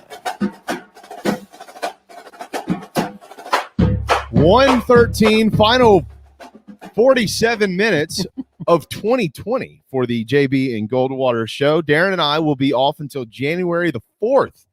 That's when we'll return. We're going to spend some time with our families like you all do, and we certainly appreciate all those who have been with our program today. We do have Gene Sapakoff ahead in about 15 minutes or so, and then we'll send you on your way at 2 p.m. this afternoon, and Darren and I as well, to the Christmas holiday. Looking forward to that, certainly. The JB and Goldwater Show is driven by Stokes Volkswagen, is protected by McFadden Pest Control. We thank both of them for what they do. Make sure your home is protected as well. McFaddenPestControl.com, in business for well over 40 years now. if you need a new ride, the end of the year, it's time to buy one out there at Stokes Volkswagen, StokesVW.com. Download the all-new JB and Goldwater app as well to watch and listen to our program. It's free. Just download it into your phone, and you'll get us daily from 12 to 2, but starting again on January the 4th. All right. I'm trying to pull as you're talking here. Nathan just sent me a picture of him and Lattimore. Okay. So I will I'll work on it. I'll get it up here on the screen in a minute. Perfect. Thank you so much. What a story. Nathan Harris Waynick and his family. That was just tremendous. Mike Uva, thank you so much to those guys. All right, just a few minutes ago from Hale McGranahan with the BigSpur.com, and I'm sure that Mike Uva is all over this as well, but we held him for 35 minutes today, so I'm sure he's thrilled about that. But from Hale McGranahan with the BigSpur.com, I'm going to quote him here, and you can head to the Big Spur for more. I'm told South Carolina will not be playing on Saturday against UAB. Word from the players' meeting, which we reported earlier this morning, is that some players were refusing to play. There is nothing more on that, but it looks like the Gamecocks and the Blazers, according to Hale McGranahan, a great reporter with the BigSpur.com, it looks like the Gamecocks will not be playing this weekend in their bowl game. So we will we'll look to try to get some more information on this. We do have Gene coming up, and we'll see what he's got on this as well. Earlier today, South Carolina. Okay, all right. So that is official now. They have put that out officially. Both Hale has done it. J.C. Sherbert, our friend around here who was with us yesterday, he has also put this out officially, and the BigSpur.com itself has put this out officially. So there you go. South Carolina's bowl game is now off this weekend against UAB. No word on if somebody will slide in to replace the Gamecocks. But according to the BigSpur.com, the Gamecocks and Blazers will not play on the 26th at noon in Tampa, Florida, in the Gasparilla Bowl. The season is now officially over for Gamecock football, and Shane Beamer and crew will start back up sometime in January with workouts and things like that. But according to the BigSpur.com, it is now done. Carolina football in the books this year at 2-8. And we'll see now what news comes with coaches. We did just find out a little while ago from Doug Samuels at footballscoop.com that Will Friend, offensive line coach at Tennessee, looks like he'll be making his way to Columbia to carry the same role under Shane Beamer. Mm-hmm. And so there is a bunch of news coming from Columbia today, but now the big breaking news officially reported by J.C. Sherbert, Hale McGranahan, and the BigSpur.com, South Carolina and UAB not playing in a bowl game. And now that the season is officially over, that's when you can start hearing a little bit more come out in terms of the coaching staff. But it's not just the Gamecock season. It's where else these coaches are coming from. Shane Beamer has been pretty open about, he's not trying to rock the boat or anything like that. So we'll have things trickle out a little bit more, I would imagine, as this now that it is a done season. Yeah, I would think so. I'm sitting here. Yeah, I'm trying to get the picture up. The file isn't really jiving with I'll get it out though. I'll get it out somehow. I don't know if I can get it up on the screen. I know people just need to. I'm sorry y'all are probably bearing with us as we are talking through our segment here, trying to get some things out. But when news breaks like this, we're kind of scrambling a little bit. Kind of got our hands up in the air, trying to get a little things bit figured out here. Okay, I want to make sure I credited Hale and JC on that as well. But yep, and okay, and I just got a text as well. So all right, Carolina football done. Yep. No UAB game this weekend. No news on why the players, which players they were, why they are not wanting to play. If that has to do with the coronavirus and contact tracing itself, if there's something else going on. Keep in mind, they've been in Columbia for a while. They did report back, and they have been kind of getting ready to go for this game. But caught wind last night that there could be some issues with the virus itself within the football program. We've known about the basketball issues, and then today they were having a players only meeting at noon, and the meeting with Ray Tanner, the athletics director, at 12:30. And now post meeting, this is the news. that is out. I'm going to go ahead and quote this. This is from Hale McGranahan at thebigspur.com. So if you read our comments or if you listen to our comments and go to post them somewhere else, please credit Hale McGranahan from thebigspur.com. The Big Spur has learned that South Carolina will not play in the Gasparilla Bowl on Saturday against UAB. A source close to the program told the Big Spur on Tuesday morning there was a players-only meeting before Ray Tanner met with the team at 12:30. After team meetings began, the source confirmed the Gamecocks were not playing this weekend. So, and there is more on that, certainly. But one thing I would probably venture a guess on here is low scholarship numbers. I at the beginning of the week, from what I understood, there was right around 50 or so, right around 50 guys on scholarship able to play this game. That give or take in that number a little bit, but I checked with two sources who gave me that information, and I felt like good information. And that could have certainly changed if any other players have chosen not to play for opt-out reasons or something like that, or if you have virus specific reasons, right, or even injury reasons. Obviously that number will decrease. So if we get more on that information, we'll pass it along, certainly. But I would keep an eye on those trusted sources in Columbia for more news on that throughout the afternoon. LSU and Bo Pelini have parted ways as well. That was expected. The LSU defense was not any good this year. Bo Pelini, his second stint down there in Baton Rouge, didn't go well, and he's moving on. Look, I've seen an interesting a couple of folks post some interesting comments about this. People, not just fans, but others who I trust in the industry. Things like, could Will Muschamp end up in LSU as a defensive coordinator? He's been there before. He's got a ring to prove it. Yep. We'll see. I don't know. He was at Auburn for 1 year as a defensive coordinator before he came to South Carolina as a head coach. So there could be some options out there if Will Muschamp is looking to become a defensive coordinator again. I don't know. I have no idea. I haven't talked to Coach. I know some people that have talked to Coach, but that information, I asked, hey, does he want to coach again? They didn't really know either. We'll see what happens in the future. It's up to him. If Will Muschamp wants to coach, he will be a defensive coordinator somewhere if that's what he wants to do. If he wants to take some time off, he can take some time off. And look, regardless of how bad the defense was this year at Carolina, he's a brilliant defensive mind. And if you're a defensive player, you want to play for Coach Muschamp. I mean, the guy knows what he's doing. Speaking of, well, not really speaking of Coach Muschamp at all. However, I do now have the picture of Nathan Harris Waynick. See, we're all flustered here. Oh. Nathan Harris Waynick and Marcus Lattimore. There you go. This is wow. What do you say? He was 10 years old when that was taken, right about that? Well, maybe a little older. He would probably be older than that. Marcus was coaching, so probably a few years ago, 4 or 5 years ago, I would say, yeah.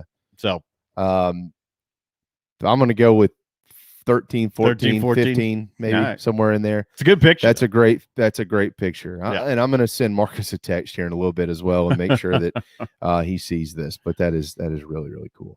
Really cool. What a great conversation. Yep. North Carolina also got some pretty bad news, I guess is what we'll say. Their top 3 players opting out. Their top tailback, their top wide receiver, their top tackler. And none of them are going to play in the bowl game.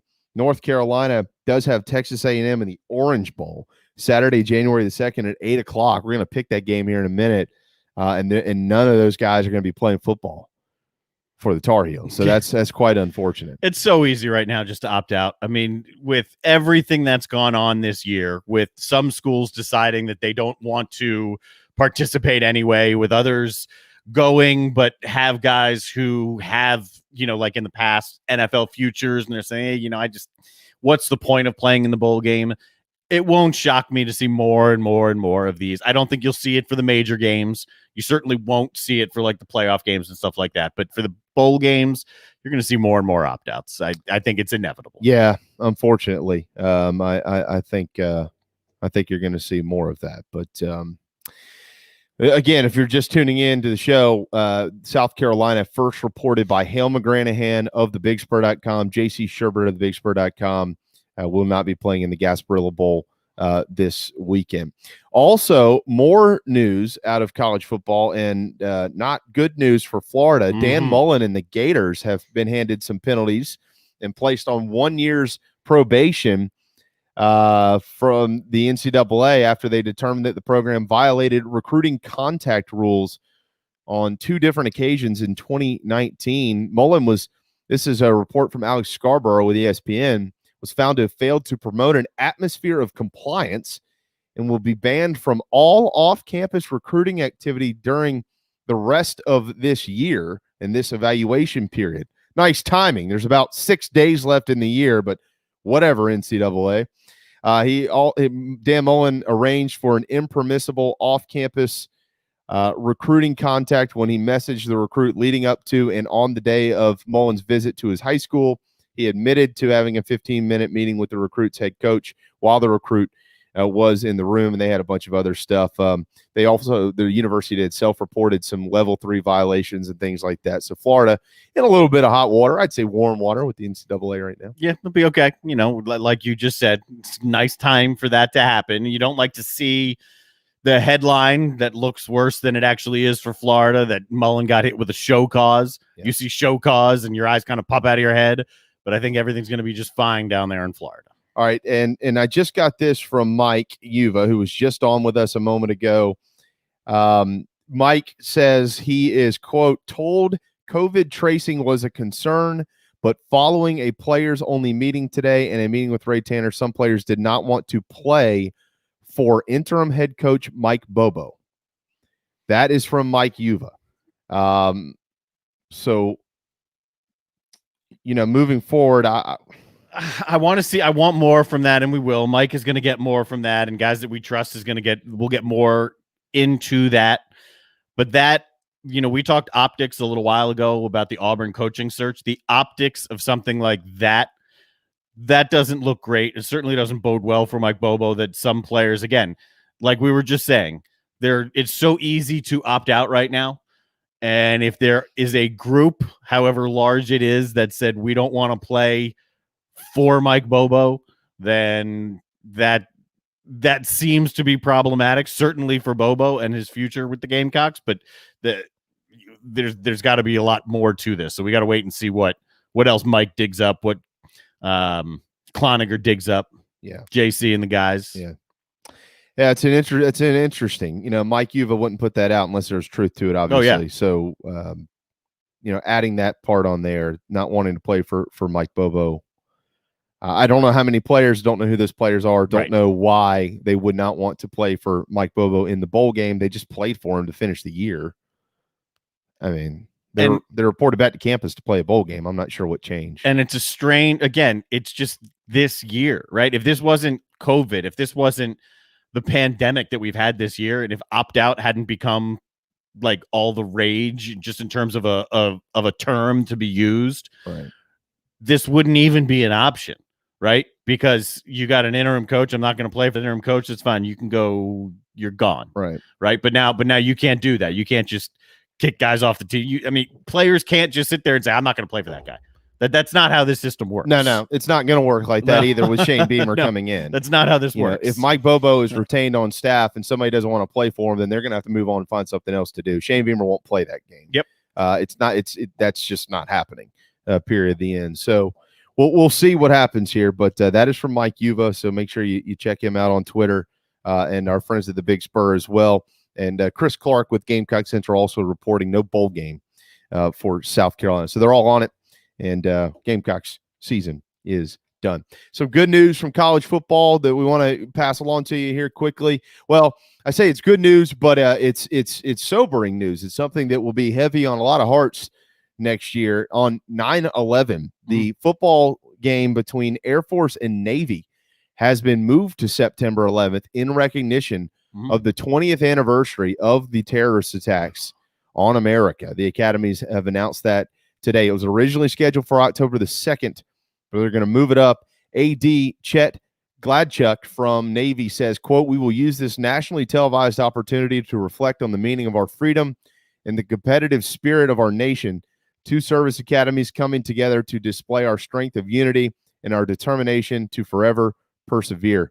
That is from the Navy Athletics Director, Chet Gladchuk. Air Force AD Nathan Pine called it, quote, "an appropriate move for our country. The game will be fitting in a way to showcase the amazing future leaders of character from both academies on national television on this solemn anniversary. End quote. Wow. God, 20 years. I mean, I know we feels like yesterday. Yeah, we just crossed over year number 19, and it was my same thought. I mean, 20 years. Yeah, it's amazing. Real quick, I want to add this in for baseball as well. Mark Kingston spoke with Teddy Cahill with Baseball America on the Baseball America podcast, released today. I think it happened yesterday. And Coach Kingston told him that him and Monty have talked, and Monty Lee and Mark Kingston are doing everything in their power to make sure the Clemson-Carolina baseball series will be played in the spring of 2021, noting it is the best series in college baseball. And they have a couple of weekends they can try to get it in. If they can't get it in over that 3-day span, the home and home with the neutral site, they're going to look to go back and do what they used to do, play it on Wednesdays through the span of a couple of weeks. Back in the day, it used to be a 4-game series. It was played on multiple Wednesdays throughout the year. So they're gonna do everything they can to get this series in. It looks like Monty Lee and Mark Kingston putting their best foot forward with that. Good. All right, before we get to Gene, let's pick a couple of games. Darren, we can do this in 3 minutes, can't we? Sure, why not? I think we can. We got some bowl games to get out to you. We won't be back until January the 4th, so why not? The Cotton Bowl, Oklahoma and Florida, December the 30th, 7:15. A couple of high-powered offenses. No Shane Beamer in that one. Who wins? Oh, does it affect Oklahoma without having Shane Beamer in it? I'm going Oklahoma to knock off Florida there. Did you see how many points Florida scored against Bama? I did see that, yes. Florida. Bowls are weird. Bowls are strange. You never know what's going to happen in bowl games. This is all, of course, that these games are played. Well, yeah. The Peach Bowl, Cincinnati and Georgia. I tell you what, January 1st at 12:30. Georgia better be pretty dang careful, but the Dogs have been playing really well. I like them. Yeah, so a lot of times you could see the underdog here, Cincinnati, the Group of 5 team. You've seen those guys come up and play an outstanding bowl game, and I'm going to go Cincinnati. Maybe that actually does happen for the Bearcats. Ooh. How about Northwestern and Auburn on January the 1st at 1 o'clock in the Citrus Bowl? Northwestern's defense is too much for Bo Nix. Northwestern wins that game. I'm with you. I think Northwestern beats them. Auburn, no head coach right now. Who knows what's going to happen between now and then? I like Northwestern. The Rose Bowl, I guess it'll be played in Texas, right? Supposedly. Actually, we're going to come back to those. We'll come back to those. Let's go to the Gator Bowl, Kentucky and NC State, Saturday, January 2nd at noon. I know. Who cares? Kentucky. Really? Man, I can't. I got to go with NC State. Yeah, I think NC State beats them. Indiana and Ole Miss in the Outback Bowl. Too much offense for Ole Miss, man. I think the Rebels, they win. If Penix was there, I think it would be a different story. They need him to keep up with the offense. I think it's going to be a lower scoring game than you think. Indiana's defense will keep it lower, but I like Ole Miss also. How about Oregon and Iowa State in the Fiesta Bowl Saturday the 2nd, 8 o'clock? That's a tough one, right? I'll go Iowa State. Iowa State. Look, man, Oregon, that win over Southern Cal, great win. Not that impressive. I do like Iowa State. I think Iowa State wins. The Orange Bowl, North Carolina, major opt-outs. Because of that, I'm going with A&M on the 2nd at 8 o'clock. I'd have gone with A&M even if North Carolina was at full strength. So I'm certainly sticking with A&M. Yeah. And into the playoff we go. Notre Dame, Bama. Blowout. Bama. Blowout. I say blowout. I'm going to go like 42-21. Okay. I think it's going to be a good first half. I think Notre Dame is going to stay in the game, but once it becomes the shootout, once it becomes Alabama scores at will, then they pull away. I kind of like your score there. It's a 3-touchdown game, Alabama. Ohio State and Clemson is going to be close. Ohio State had 22 players not in the game this past weekend. You talked about the bulletin board material yesterday. Clemson's good. Yeah, they are. Clemson wins. Ohio State's going to win this game.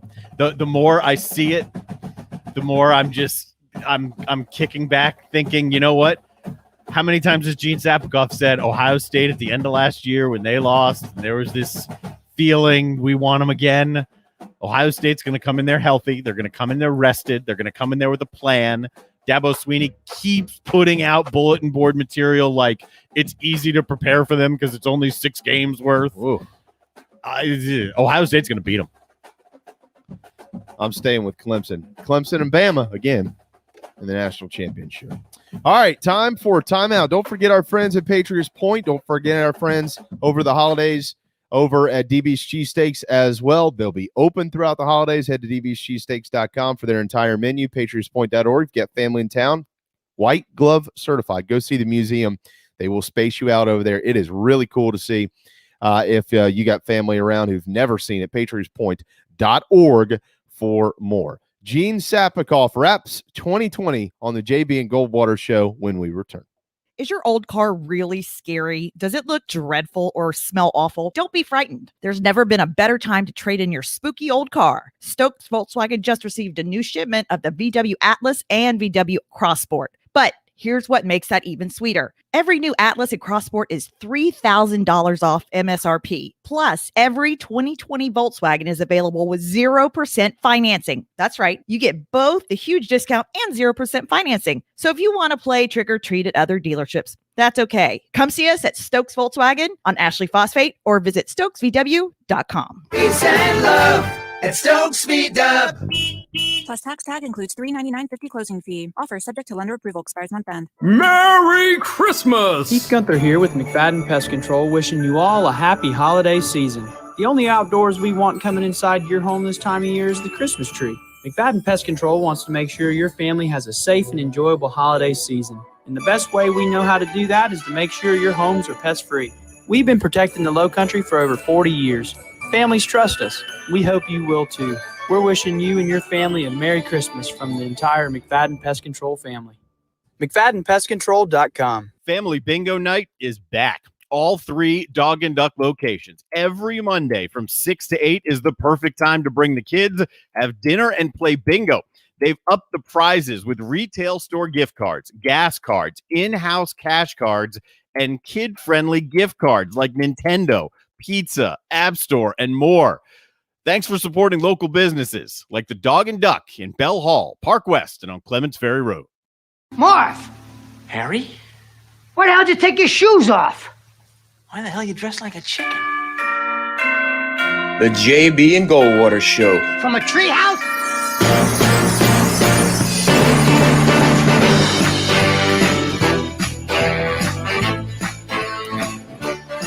Final segment of the year. JB and Goldwater Show. Darren Goldwater, Jamie Brett.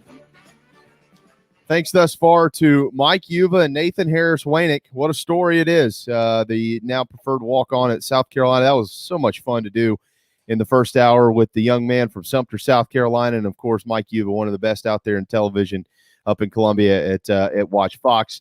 The breaking news today is that South Carolina will not be playing in the Gasparilla Bowl, and according to our friends at theBigSpur.com, Hale McGranahan, J.C. Sherbert, COVID issues, according to Mike Yuba, who texted me right after he got the news.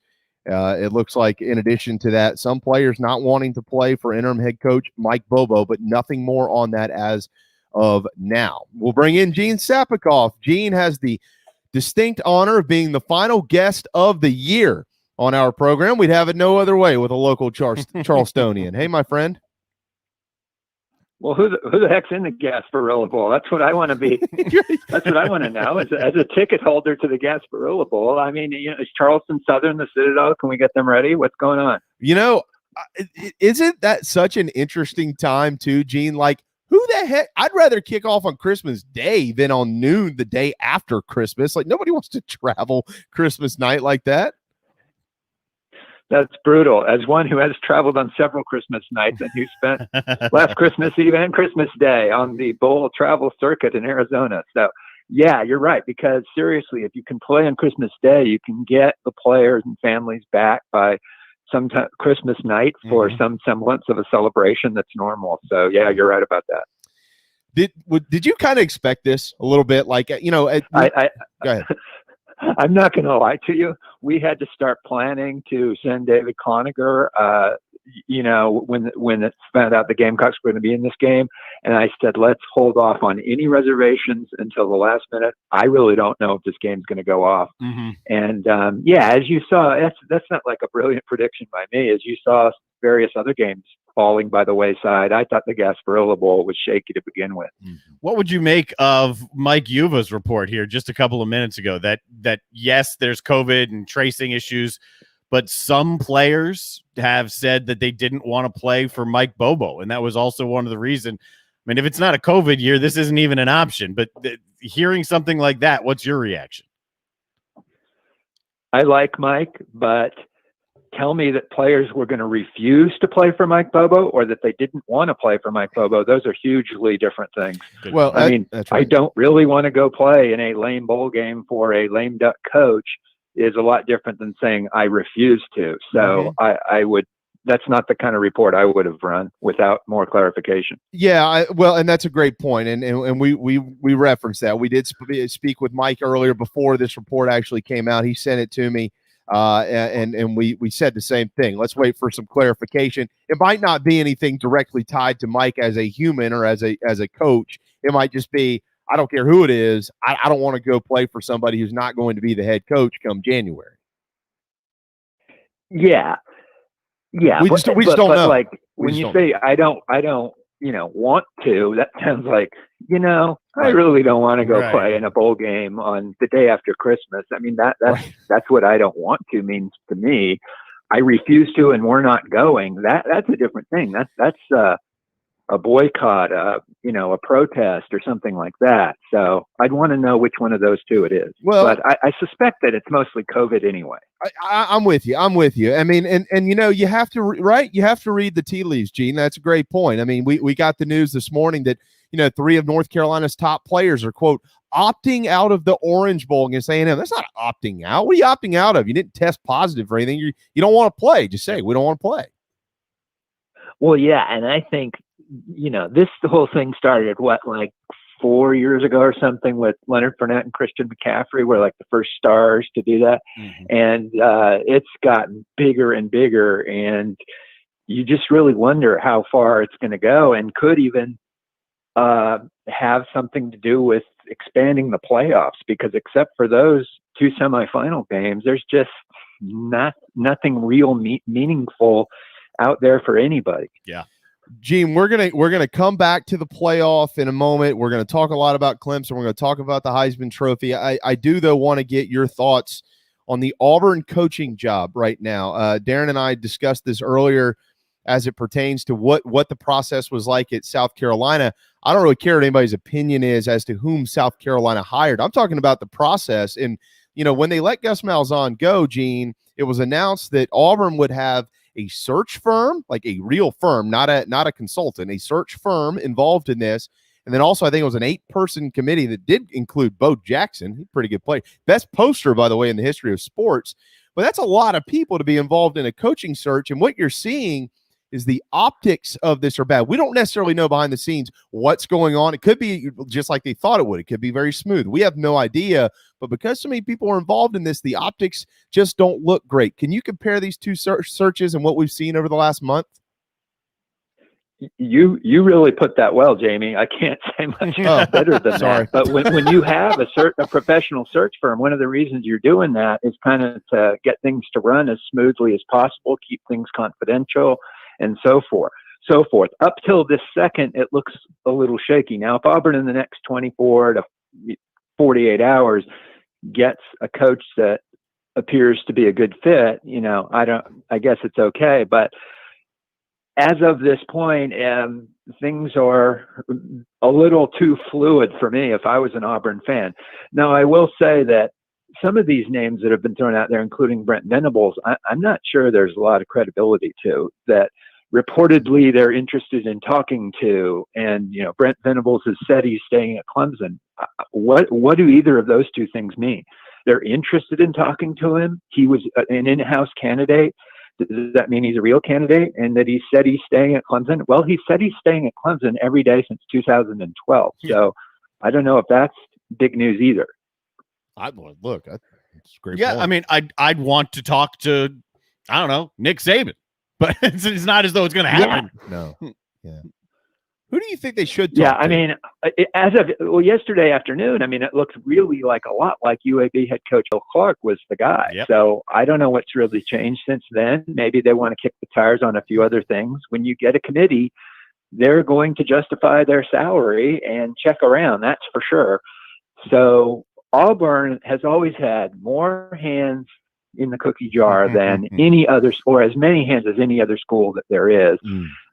So many boosters running the program, sending planes to pick up coaches and all this stuff that you just expected that to get pretty zany. Absolutely spot on, Gene. And you mentioned Bill Clark. Let's talk about him for a second because you know his story. I mean, the guy, he was at Jacksonville State. They go out and make a deep run in the playoffs, the FCS playoffs, and then he gets hired at UAB, and they go 500, which is pretty respectable in the state of Alabama at UAB, and shut the program down. And he didn't go anywhere. He stuck like he wanted to stay there and try to bring this sucker back. They've not had a losing record since then. You know, UAB expected to play the Gamecocks this weekend, although they won't now in the Gasparilla Bowl. They win the championship over Marshall in Conference USA. The guy, he's 6 games, 8 games, 11 games, 9 games, 6 games this year of the 9 they played. He's a winner. And it seems like he's not ever on anybody's radar. Why do you think that is? I'm not really sure, but I'll tell you what, in talking to both head football coaches and just other Power 5 coaches, there's a lot of admiration out there for Bill Clark and what he's done. I think they must kind of cross paths with him on recruiting trails, not necessarily recruiting the exact same players, but maybe at similar high schools, etc. So that's a good point. I think that would be a good hire for Auburn, but boy, are those people impatient. And what you really need is kind of to build from the inside out. He's obviously got connections to all those Alabama high schools. That would be good, but he would be just fine for me if I was an Auburn fan, which I'm not. Oh, no, you're not. You're Colorado State. Go Rams. He's a big Ram, is what he is.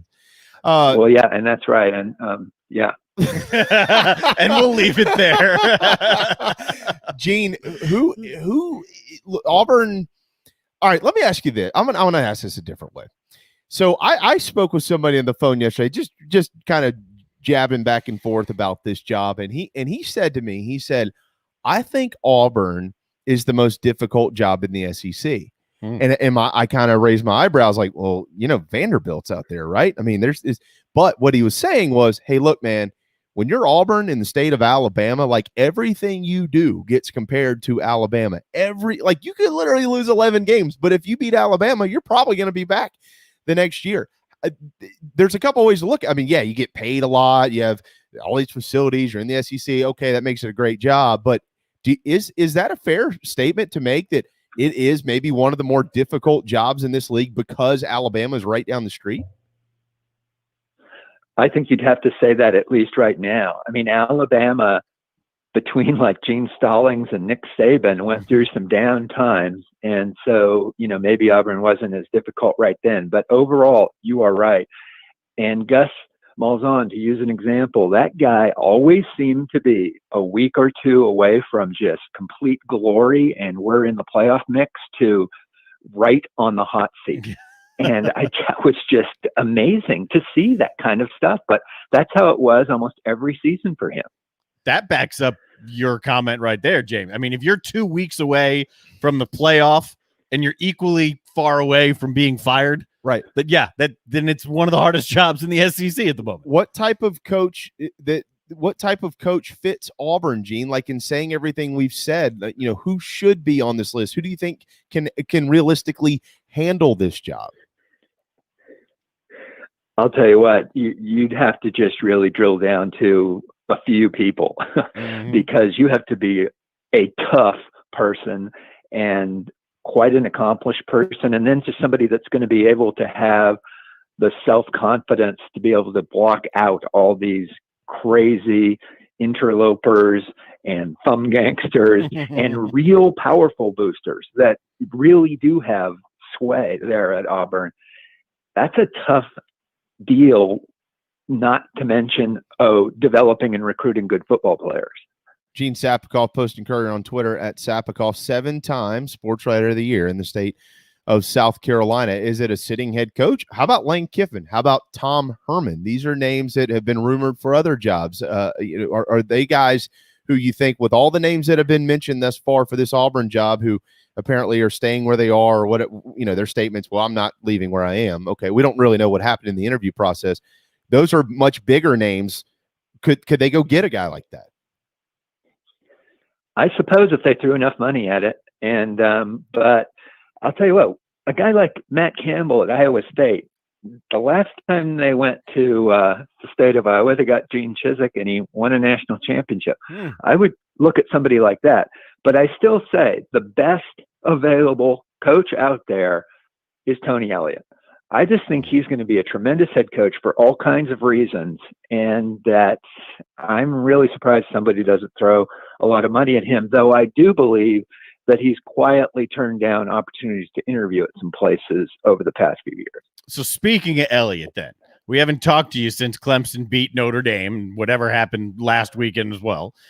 So now we got the playoffs set. From what you've seen from Clemson, from what you know, you've said on the show, I don't know how many times, the look on the faces of the Ohio State players after they lost, you've been kind of pointing towards the Buckeyes since that point.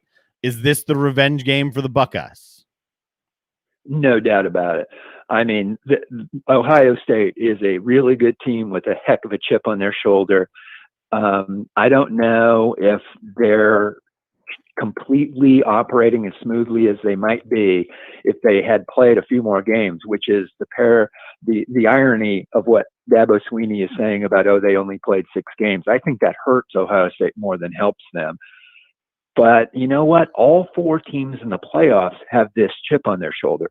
Alabama can't believe they were not in the playoffs last year. They've been ticked off about that all season this year. Clemson really wants redemption in Louisiana and in the national championship game after losing last year, and now they're going to play in the same stadium, and they lost there also in 2017.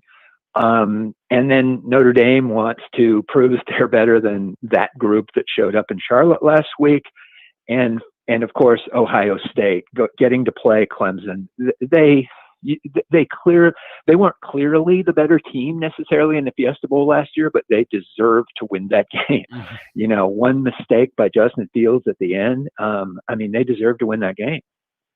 Dabo Swinney's coaches poll was published, Gene, by USA Today. He had Ohio State at 11. You think that's some bulletin board material for the Buckeyes? Absolutely. And I don't know.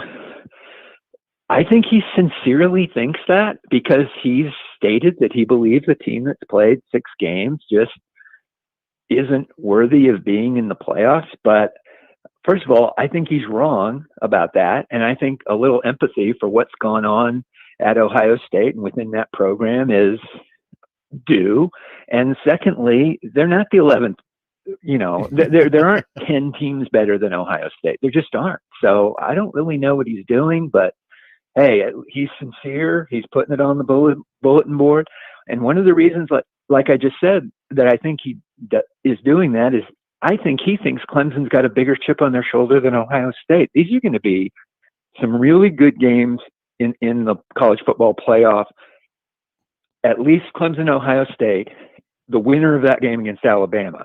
I'm not so sure Notre Dame can hang with Alabama. Yeah. Well, Dabo also in that poll, he had Florida, A&M, Iowa, or Oklahoma. He had a bunch of guys ahead of undefeated Cincinnati, right? Yeah. Now that part I would agree with. I watched Cincinnati a few times. It's a good story. It's a fun team. That's not a good schedule. They played a lot of close games, including last week. And I'm telling you, I think Coastal Carolina is a flat better team.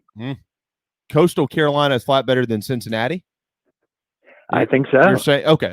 No, that's what I thought you said. They have a better win, the BYU win, and they've had to win that tough game at Louisiana.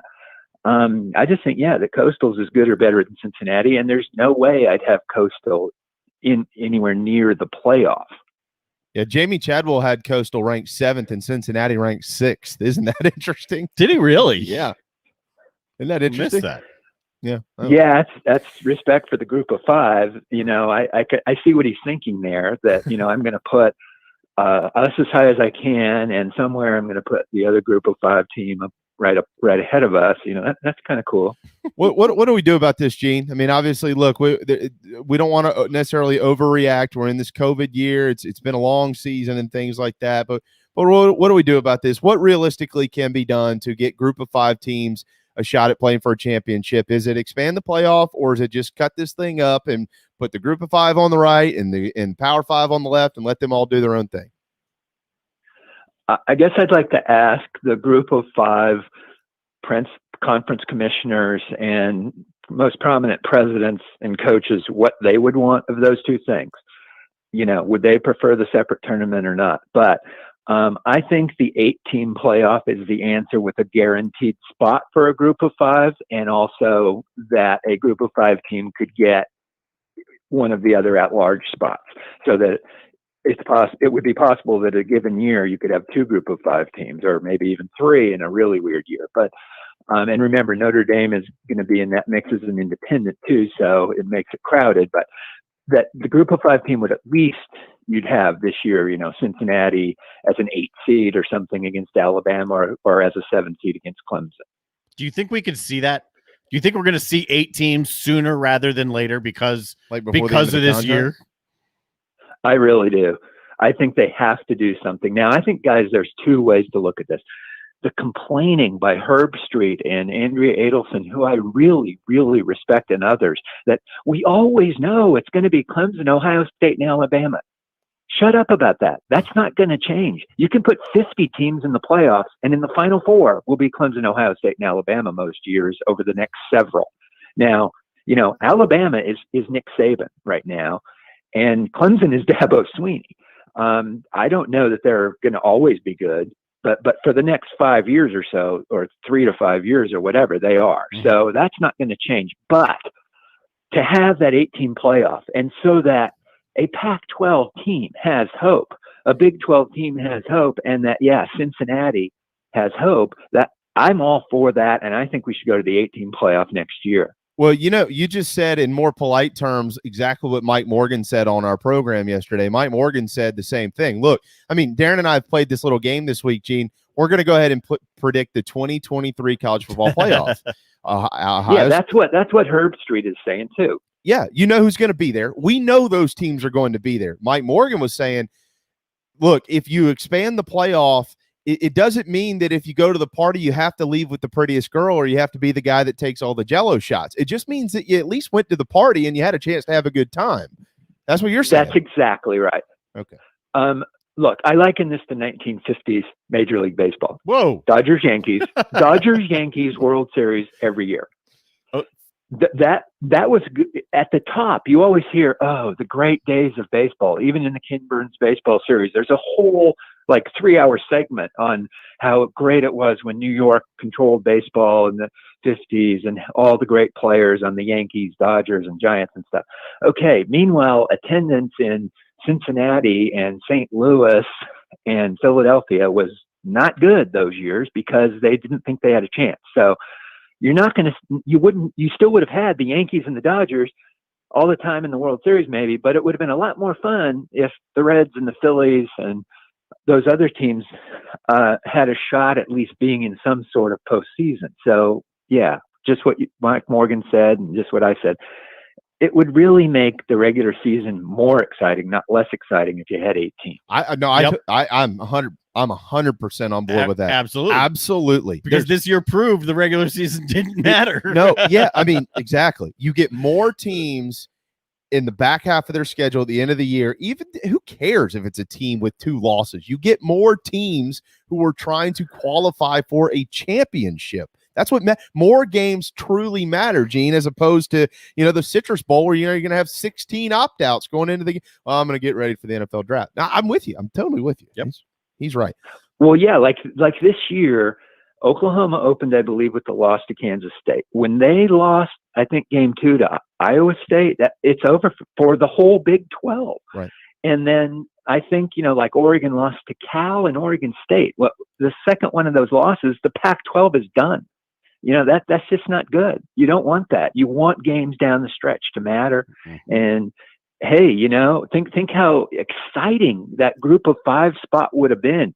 Hey, if Cincinnati loses, Coastal could be in, BYU could be in, Liberty could be in, whatever, You're right, man. Absolutely. I agree. Hey, look, the top 4 are the top 4, but I'm going to tell you right now, I wouldn't want to play Oklahoma tomorrow. I don't care if you're Bama, Clemson, Ohio State, or Notre Dame. I wouldn't want to run into the Sooners right now. I wouldn't want to run into Georgia right now, for that matter. I mean, they've been playing good football. They were a completely different team when Daniels came in at quarterback, and Oklahoma with better defense than I've seen them play in the Lincoln Riley years or the late Bob Stoops years. They would have been a tough out. Yeah, no doubt.